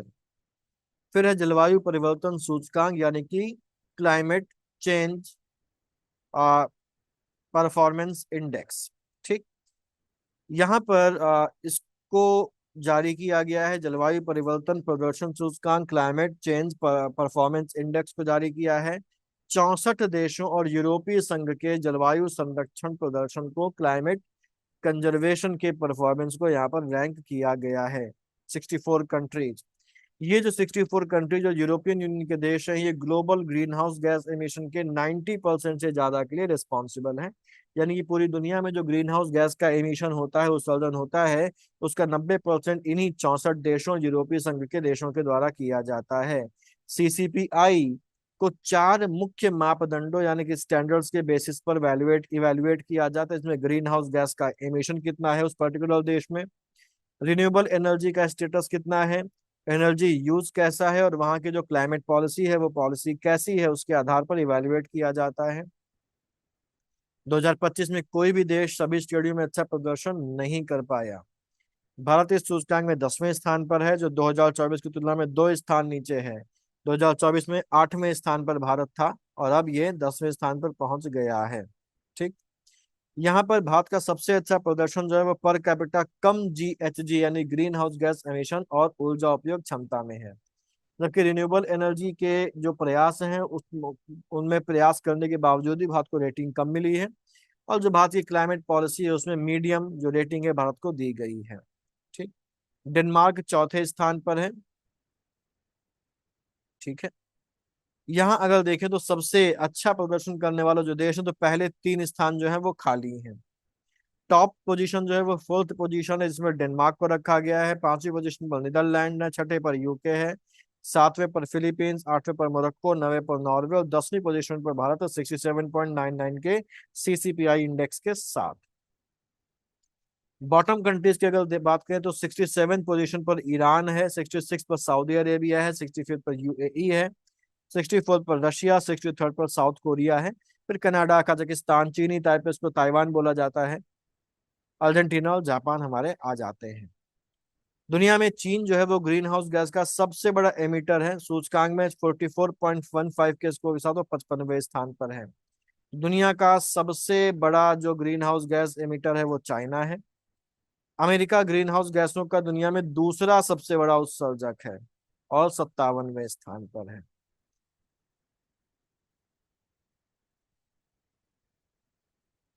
ठीक। जो सीसीपीआई 2005 से 3 पर्यावरण गैर सरकारी संगठनों के द्वारा जारी किया जा रहा है, प्रकाशित किया जा रहा है। ये तीन कौन है? जर्मन वॉच है जिसका हेड ऑफिस बॉन जर्मनी में है, न्यू क्लाइमेट इंस्टीट्यूट है जिसका हेड ऑफिस कोलोन जर्मनी में है, और क्लाइमेट एक्शन नेटवर्क इंटरनेशनल जो बेरूत लेबनान में सिचुएटेड है। इनके द्वारा ये जारी किया जाता है। 4 प्रमुख श्रेणियां हैं, 14 संकेतक हैं। और ये 14 संकेतकों में अगर देखा तो इंपॉर्टेंट कौन है? जीएचजी उत्सर्जन 40%, रिन्यूएबल एनर्जी 20%, एनर्जी यूज 20%, और क्लाइमेट जो पॉलिसी है उसको 20% का वेटेज यहाँ पर दिया जाता है। यूरोपियन यूनियन जो है वो 17th पोजीशन पर आता है, 17th पोजीशन पर आता है। फिर अमेरिका ने 12 देशों के नागरिकों के एंट्री पर पूरा प्रतिबंध लगा दिया है, पूर्ण प्रतिबंध लगा दिया है। डोनाल्ड ट्रंप के राष्ट्रपति बनने के बाद ये कई सारे निर्णय लिए गए, उनमें से एक निर्णय ये भी है। और पिछली बार जब राष्ट्रपति बने थे तब भी उन्होंने बहुत सारे देशों के से आने वाले लोगों पर अमेरिका में एंट्री पर बैन लगाया था, और इस बार भी उसी को कंटिन्यू किया है। और ये जो बैन लगाया गया है वो 4 जून 2025 को लगाया गया है। 12 देशों के नागरिकों के अमेरिका पर प्रवेश पर पूरी तरीके से बैन लगा दिया गया है। 7 देशों के नागरिकों पर पार्शियल प्रतिबंध लगाया गया है, और 9 जून 2025 से लागू हो गया है। 12 देश जो हैं वो कौन कौन से हैं? तो 12 देश हैं हमारे पास: Afghanistan, Myanmar, Chad, Congo Republic, Equatorial Guinea, Eritrea, Haiti, Iran, Libya, Somalia, Sudan और यमन। ये 12 देश हैं जिनके नागरिकों को अब अमेरिका में एंट्री करने की अनुमति नहीं है, पूरी तरीके से बैन कर दिया गया है। इनको हाई रिस्क वाले देशों के रूप में पहचाना गया है। जो पार्शियल बैन लगाया गया है, पार्शियल रेस्ट्रिक्शन लगाया गया है, वो लगाया है 7 देशों पर। ये है Burundi, Cuba, Laos, Sierra Leone, Togo, Turkmenistan और वेनेजुएला। ठीक है। फिर आ जाते हैं, अच्छा, इस प्रतिबंध में कुछ श्रेणियों को छूट छूट दी गई, जैसे अमेरिका के स्थायी निवासी, वो भले ही बैंड कंट्रीज के हैं लेकिन अगर अमेरिका के परमानेंट नागरिक हैं, उनके पास ग्रीन कार्ड वगैरह है, तो उनको उनके ऊपर ये बैन लागू नहीं होगा। अमेरिकी नागरिकों की पति पत्नी और बच्चे, तो अमेरिकी कोई नागरिक है उसकी पत्नी मान लीजिए ईरान की है तो उस पर बैन नहीं होगा। ठीक है। अमेरिकी बलों की सहायता करने वाले अफगान नागरिक और राजनयिक आवश्यकता पर ही बैन नहीं है। प्रमुख अंतर्राष्ट्रीय खेल आयोजनों से 2026 फीफा वर्ल्ड कप, 2028 ओलंपिक में भाग लेने वाले खिलाड़ी उनके सहयोगी भी अपवाद की कैटेगरी में आएंगे। ठीक। सऊदी अरब में दुनिया का पहला एआई डॉक्टर क्लिनिक खोला गया है, आर्टिफिशियल इंटेलिजेंस डॉक्टर क्लिनिक खोला खोला गया है। और यहाँ पर इंसानी डॉक्टर इलाज नहीं करेंगे बल्कि एआई डॉक्टर करते हुए चलेंगे। कहाँ पर खोला गया है? सऊदी अरब के पूर्वी अल अहसा क्षेत्र में खोला गया है। और ये क्लिनिक अल मूसा हेल्थ ग्रुप के साथ मिलकर शुरू किया गया है, किसके द्वारा? चीन की शंघाई स्थित स्टार्टअप सिनी एआई के द्वारा। यहाँ पर एक टैबलेट होगा, टैबलेट में एक आर्टिफिशियली वर्चुअल डॉक्टर, इसको डॉक्टर हुआ कहा जाएगा। मरीज अपनी सारी चीजें वहां पर उसमें एंटर करेगा, बताएगा, और उसके बाद वो डॉक्टर जो होगा उसको प्रेस्क्राइब करेगा। ठीक। टेस्ट वगैरह करने की जरूरत है तो वो भी वहां पर वो बताएगा। बाकी एक फिजिकल डॉक्टर भी वहां पर इमरजेंसी सिचुएशन के लिए मौजूद रहेंगे। ब्राजील का सेन्ना टावर दुनिया की सबसे ऊंची रेजिडेंशियल बिल्डिंग बना ली गई है। तो ब्राजील में दुनिया की सबसे ऊंची रेजिडेंशियल बिल्डिंग बन रही है, जिसमें 154 मंजिलें होंगी, और इसका नाम होगा सेन्ना टावर। ये बन रही है ब्राजील के बालनेरिया कैम बेरू शहर में, ये बन रही है। जब ये बन जाएगी तो न्यूयॉर्क के सेंट्रल पार्क टावर, इसमें 98 मंजिलें, उसको छोड़कर पीछे ये दुनिया की सबसे ऊंची रेजिडेंशियल बिल्डिंग बन जाएगी। इसकी ऊंचाई लगभग 1670 फीट या 509 मीटर से ज्यादा होगी। नाम रखा गया फार्मूला वन रेसिंग के दिग्गज आयरटन सेन्ना के नाम पर, इसका नाम जो है वो रखा गया है। ठीक। फिलहाल अगर बात करें तो अभी न्यूयॉर्क का मैनहट्टन का स्थित सेंट्रल टावर दुनिया का सबसे ऊंचा रेजिडेंशियल स्काई स्क्रैपर है। ऊंचाई 472.4 मीटर है। The global startup ecosystem index 2024 ये जारी किया गया है। और स्टार्टअप ब्लिंक के द्वारा जारी किया गया। किसके द्वारा? स्टार्टअप ब्लिंक के द्वारा जारी किया है। द ग्लोबल स्टार्टअप इकोसिस्टम 2025 इसको यहाँ पर जारी किया गया है। इसमें इंपॉर्टेंट चीज जो बताई गई वो ये बताई गई है कि जो ओवरऑल जो डेवलपमेंट रेट है दुनिया का वो धीमा होकर 21% से कम पर पहुंच गया है। एशिया पैसिफिक जो एरिया है वहां पर 27.4% की तीव्र वृद्धि हुई है। खासतौर से भारत और चीन तेजी से आगे बढ़ रहे हैं, जिन्हें भारत का बैंगलोर जो है वो टॉप 10 में जगह बनाने में सफल रहा है। ग्लोबल लेवल पर बात करें तो सैन फ्रांसिस्को 19.91 की ग्रोथ रेट के साथ टॉप पर है। ठीक है, यहाँ पर लिस्ट देके रखी गई, इसी को देख लेते हैं हम लोग। तो दुनिया के टॉप 10 स्टार्टअप शहर 2025। नंबर 1 पर यूएसए का सैन फ्रांसिस्को है। इसकी विकास दर 19.9% है। स्कोर 852.643 है। नंबर 2 पर न्यूयॉर्क है, यूएसए का ही। नंबर 3 पर यूके का लंदन है। नंबर 4 पर है यूएसए का लॉस एंजलिस। फिर है हमारे पास चाइना का बीजिंग। और 10वें स्थान पर है भारत का बेंगलुरु। भारत के लिए मिश्रित परिणाम रहे हैं। देश की समग्र रैंकिंग 2025 में गिरकर 20वें स्थान पर आ गई है, जो शीर्ष 25 देशों में सबसे बड़ी गिरावट में से एक है। और भारत जो है वो यूएसए और चीन के साथ उन 3 देशों में ऐसे एक है जिनके 3 शहर ग्लोबल टॉप 20 में शामिल है। बेंगलुरु, इसको सिलिकॉन वैली के नाम से जाना जाता है, 10वें स्थान पर है और टॉप इंडियन स्टार्टअप सिटी है। नई दिल्ली जो है वो 11वें स्थान पर है। मुंबई 18वें स्थान पर है। और इसने 31.5% की वृद्धि दर से भारतीय श्रम सबसे अधिक वृद्धि जो है वो दिखाई है। भारत के जो टॉप इंडियन स्टार्टअप सिटीज है उनकी लिस्टिंग में अगर देखें तो बेंगलुरु 10th पोजीशन पर है, 13.80 की वृद्धि दर है। नई दिल्ली 11th पोजीशन पर है। मुंबई 18th पोजीशन पर है, सबसे अधिक वृद्धि दर 31.50 है। फिर हैदराबाद 70, पुणे 79, चेन्नई 88, अहमदाबाद 132, जयपुर 161, कोलकाता 187 और चंडीगढ़ 257 पोजीशन पर आ जाता है। तो इनके नाम ध्यान रखने हैं देश के सभी शहरों के। फिर 6 ईस्टर्न अफ्रीकी कंट्री ने काला जार उन्मूलन के लिए समझौता किया है। काला आजार बोला जाता है। और काला जार का जो साइंटिफिक नाम है वो है विसरल लीश मैनेसियासिस। ठीक, विसरल लिखा हुआ है यहाँ पर, विसरल लीश मैनी लीश मैनियासिस इसका साइंटिफिक नाम है इस बीमारी का। और 6 ईस्टर्न अफ्रीकन कंट्रीज ने काला आजार यानी कि विस्टर लीश मैनियासिस को खत्म करने के लिए एक एमओयू यानी कि मेमोरेंडम ऑफ अंडरस्टैंडिंग या समझौता ज्ञापन पर हस्ताक्षर किए हैं। 6 देश कौन कौन से हैं? इसमें जिबूती है, चाड है, इथोपिया है, सोमालिया है, साउथ सूडान है और सूडान है।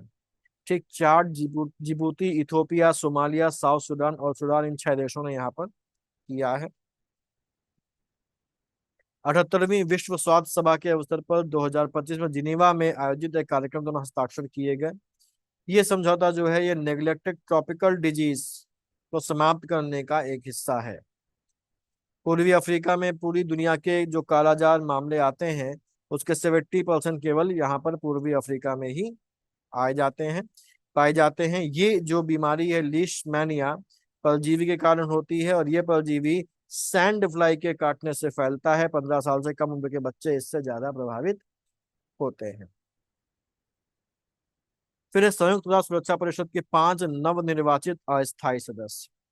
यूनाइटेड नेशन सिक्योरिटी काउंसिल में 5 नए टेम्परेरी मेंबर्स को चुना गया है। यहाँ अगर हम लोग बात करें तो यूनाइटेड नेशन सिक्योरिटी काउंसिल जो है इसका पूरा नाम है, हिंदी में इसको बोलते हैं संयुक्त राष्ट्र सुरक्षा परिषद। इसको पूरी दुनिया का पुलिस कहा जा सकता है। इसका काम क्या होता है?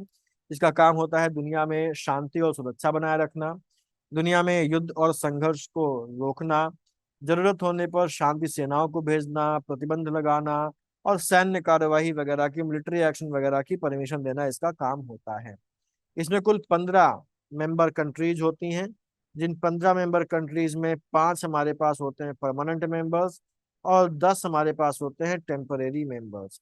जो परमानेंट मेंबर्स हैं यहाँ पर, वो परमानेंट मेंबर्स कौन कौन से हैं? परमानेंट मेंबर्स हमारे पास हैं यूएसए, दूसरा है हमारे पास रशिया, चाइना, फ्रांस और यूके। ये 5 हमारे पास परमानेंट मेंबर्स हैं। इन देशों के पास एक खास पावर होती है, इसको हम वीटो पावर बोलते हैं। बाकी हमारे पास जो 10 हैं वो अस्थायी सदस्य हैं, जिन्हें 2 सालों के लिए चुना जाता है। भारत जो है वो कई बार इसका टेम्पररी मेंबर जो है वो रह चुका है। और जैसा हम लोगों ने यहाँ पर देखा कि जो 5 परमानेंट मेंबर्स, इनके पास वीटो पावर होती है।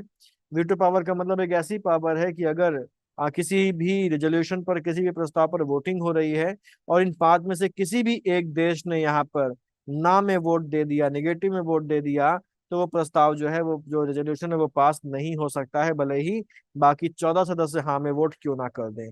एक सदस्य इसके पास वीटो पावर है, अगर वो नेगेटिव में वोट कर देता है तो फिर वो अटक जाएगा, पास नहीं होगा, भले ही बाकी 14 फेवर फेवर में वोट क्यों ना करें। और इसी वीटो पावर की वजह से 5 कंट्रीज जो हैं, जिनको P5 भी कहा जाता है,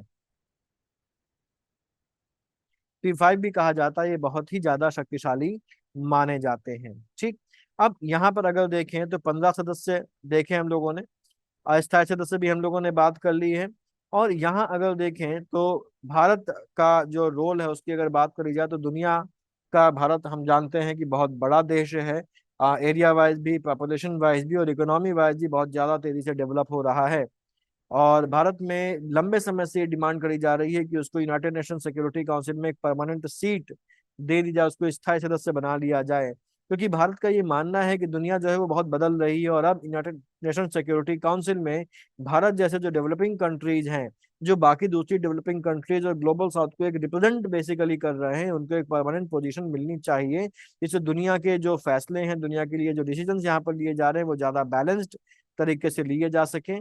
अमेरिका, रूस, फ्रांस और ब्रिटेन जैसे कई जो बड़े देश हैं, भारत की इस जो जो जो मांग है उसको सपोर्ट भी कर रहे हैं।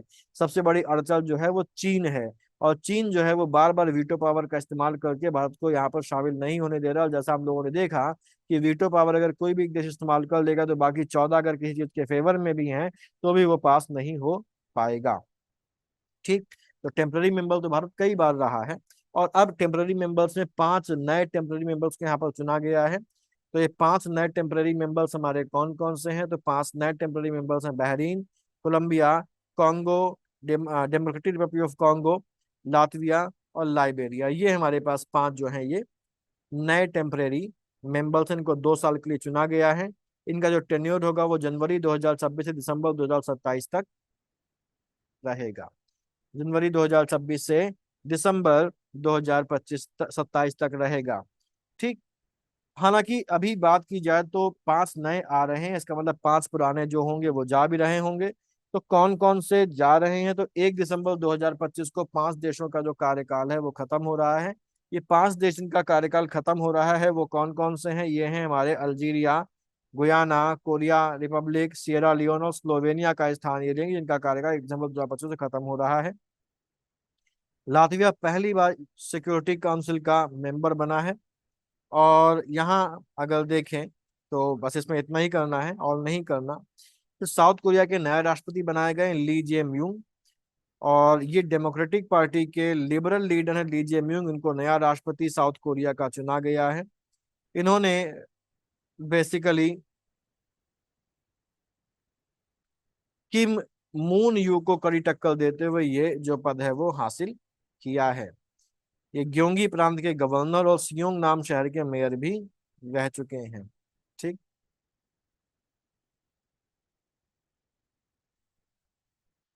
यहाँ पर आहग्यू बैंक को देश का पहला नागरिक रक्षा मंत्री नियुक्त किया गया 64 वर्षों के बाद। बस इतना इसमें।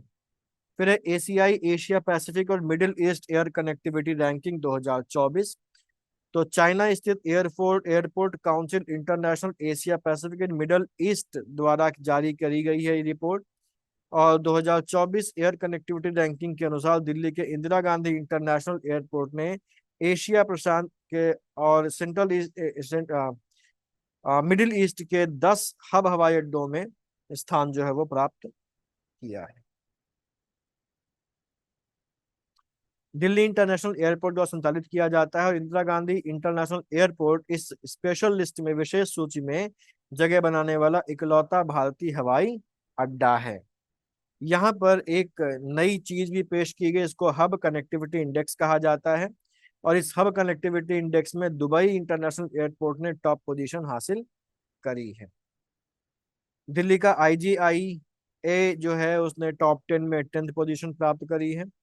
एयर कनेक्टिविटी लीडरशिप रैंकिंग में जो टॉप 5 हवाई अड्डे हैं वो कौन कौन से? नंबर 1 पर दुबई अंतरराष्ट्रीय हवाई अड्डा है। फिर नंबर 2 पर शंघाई पुडोंग इंटरनेशनल एयरपोर्ट है। नंबर 3 पर कतर का या दोहा का हमद इंटरनेशनल एयरपोर्ट है। नंबर 4 पर इंचियोन इंटरनेशनल एयरपोर्ट है। और नंबर 5 पर है गुआंगजो बायून इंटरनेशनल एयरपोर्ट। बस इसमें इतना यहाँ तक हमें ध्यान रखना है। नेक्स्ट है हमारा, डब्ल्यूएचओ ने पहली बार ग्लोबल पैंडेमिक ट्रीटी को स्वीकार किया है, वैश्विक महामारी संधि को स्वीकार किया है। कब किया है? तो डब्ल्यूएचओ ने 20 मई 2025 को अपनी वार्षिक यानी कि एनुअल वर्ल्ड हेल्थ असेंबली के दौरान इसको एक्सेप्ट किया है। और ये वार्षिक जो वर्ल्ड हेल्थ असेंबली इसका आयोजन हो रहा है, हुआ है कहाँ पर? जिनेवा में हुआ है। यहाँ अगर देखें तो ये बेसिकली क्यों करी गई है, तो इसका उद्देश्य और लक्ष्य क्या है?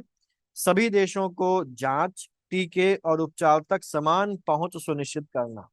यानी कि अगर कभी कोई महामारी फैलती है या फैलने के चांसेस उसके लगते हैं, तो सभी देशों के को समान अधिकार मिले, समान उनकी पहुंच हो, समान उनकी जो एक्सेसिबिलिटी हो, वो किस चीज के लिए हो? जांच के लिए, वैक्सीन के लिए और मेडिकल ट्रीटमेंट के लिए, उपचार के लिए, इलाज के लिए। इंटरनेशनल समन्वय यानी कि कोऑर्डिनेशन और जो हेल्थ इंफ्रास्ट्रक्चर उसको मजबूत करना। वन हेल्थ जो विजन है उसको बढ़ावा देना। साथ ही साथ मनुष्य के साथ साथ पशुओं और पौधों के स्वास्थ्य को भी एक इंटीग्रेटेड तरीके से साथ साथ देखना। ठीक है। और हम लोग जानते हैं, हम लोगों ने पढ़ा भी था कि जो यूनाइटेड स्टेट्स ऑफ अमेरिका है वो 2025 की शुरुआत में ही डब्ल्यूएचओ से बाहर हो चुका है। बस इसमें इतना ही हमको यहाँ पर ध्यान देना है। एक चीज बस यहाँ पर ध्यान देने वाली बात है कि इस संधि के प्रावधानों के अनुसार डब्ल्यूएचओ किसी देश पर लॉकडाउन या वैक्सीनेशन के नियम थोप नहीं सकता है। और वैश्विक महामारी तैयारी को सपोर्ट करने के लिए एक नया फंड स्थापित करने की बात यहाँ पर की गई है। नेक्स्ट है एशियाई यूनिवर्सिटी रैंकिंग 2025। ठीक, हम लोगों ने क्वार्टरली साइमंड्स की यूनिवर्सिटी रैंकिंग देखी थी पिछली क्लास में। और आज ये जो है ये टाइम हायर एजुकेशन के द्वारा जारी करी गई है। और हाल ही में टाइम्स हायर एजुकेशन द्वारा एशिया यूनिवर्सिटी रैंकिंग 2025 जारी करी गई है। इसमें बेसिकली एशिया की जो यूनिवर्सिटीज हैं उनको कंसीडर किया गया है। एशिया के शीर्ष विश्वविद्यालयों को, यूनिवर्सिटीज को रैंकिंग प्रदान करी गई। इसमें 35 देशों और रीजन्स के कुल 853 यूनिवर्सिटीज को शामिल किया गया है, जो रिसर्च, शिक्षण और इनोवेशन के क्षेत्र में आउटस्टैंडिंग परफॉर्मेंस दिखा रहे थे। यहाँ पर टॉप में अगर देखा जाए तो टॉप में हमारे पास जो है, जो सबसे पहले स्थान पर है वो है शीर्ष एशियाई संस्थान के रूप में चीन का सिंघुआ यूनिवर्सिटी जो है वो है। पेकिंग यूनिवर्सिटी जो है वो दूसरे स्थान पर है। भारत में अगर देखें तो भारत में जो आईआईएससी है ये शीर्ष भारतीय संस्थान है, जिसको 38वां स्थान इस लिस्ट में मिला है 65.2 के रैंकिंग के साथ, स्कोर के साथ। अब यहाँ पर भारत के कौन कौन से विश्वविद्यालय हैं, तो भारत का नंबर 1 विश्वविद्यालय है आईआईएससी बेंगलुरु, जिसकी रैंकिंग भारत के कंटेक्स में 1 है, लेकिन ओवरऑल एशिया में 38 पोजीशन पर है। चेन्नई की अन्ना यूनिवर्सिटी तमिलनाडु में 111वें स्थान पर है। आईआईटी इंदौर 131वें स्थान पर, भारत में 30वें पोजीशन पर आ गया। महात्मा गांधी यूनिवर्सिटी जो कोट्टायम में है 140वें स्थान पर, भारत में चौथा स्थान। Shoolini university of biotechnology and management sciences Solan Himachal Pradesh की 146वें स्थान पर है और भारत में टॉप 5 में शामिल है। फिर है राष्ट्रपति द्रौपदी मुर्मू की पुर्तगाल और स्लोवाकिया की यात्रा। ये जो यात्रा उन्होंने करी है ये 7 से 10 अप्रैल 2025 के बीच में करी गई है। पहले चरण में 6 अप्रैल को पुर्तगाल की राजधानी लिस्बन पहुंच जाती हैं और राष्ट्रपति मार्सेलो रिबेलो डी सूसा के निमंत्रण पर पहुंची हैं। भारत और पुर्तगाल अपने राजनयिक संबंधों की डिप्लोमेटिक रिलेशंस की 50वीं वर्षगांठ मना रहे हैं।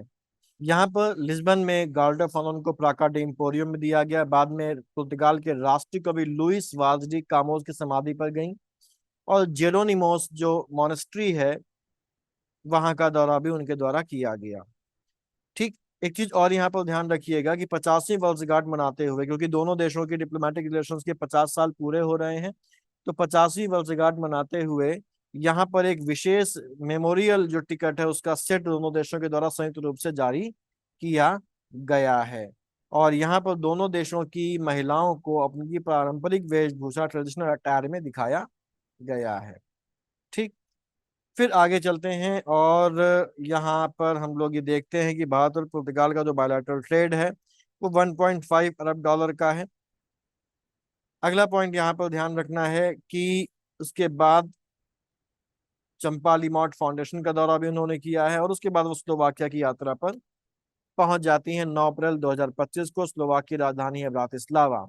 29 सालों के बाद किसी भारतीय राष्ट्रपति की स्लोवाक गणराज्य की ये पहली यात्रा है। यहाँ के जो राष्ट्रपति हैं वो पीटर पेलेग्रिनी हैं, जिन्होंने उनका स्वागत किया है। यहाँ पर भारत और स्लोवाकिया के बीच में दो समझौता ज्ञापनों पर, यानी कि मेमोरेंडम ऑफ अंडरस्टैंडिंग साइन किए गए हैं, जिनमें एक क्या है, राष्ट्रीय लघु उद्योग और स्लोवाक बिजनेस एजेंसी सूक्ष्म लघु और मध्यम उद्योग क्षेत्रों में सहयोग से संबंधित था। यानी कि जो इंडिया का नेशनल स्मॉल इंडस्ट्रीज कारपोरेशन है और स्लोवाकिया का जो एमएस जो जो बिजनेस एजेंसी है वो एमएससी सेक्टर में एक दूसरे का सहयोग करेगा, ये पहला था।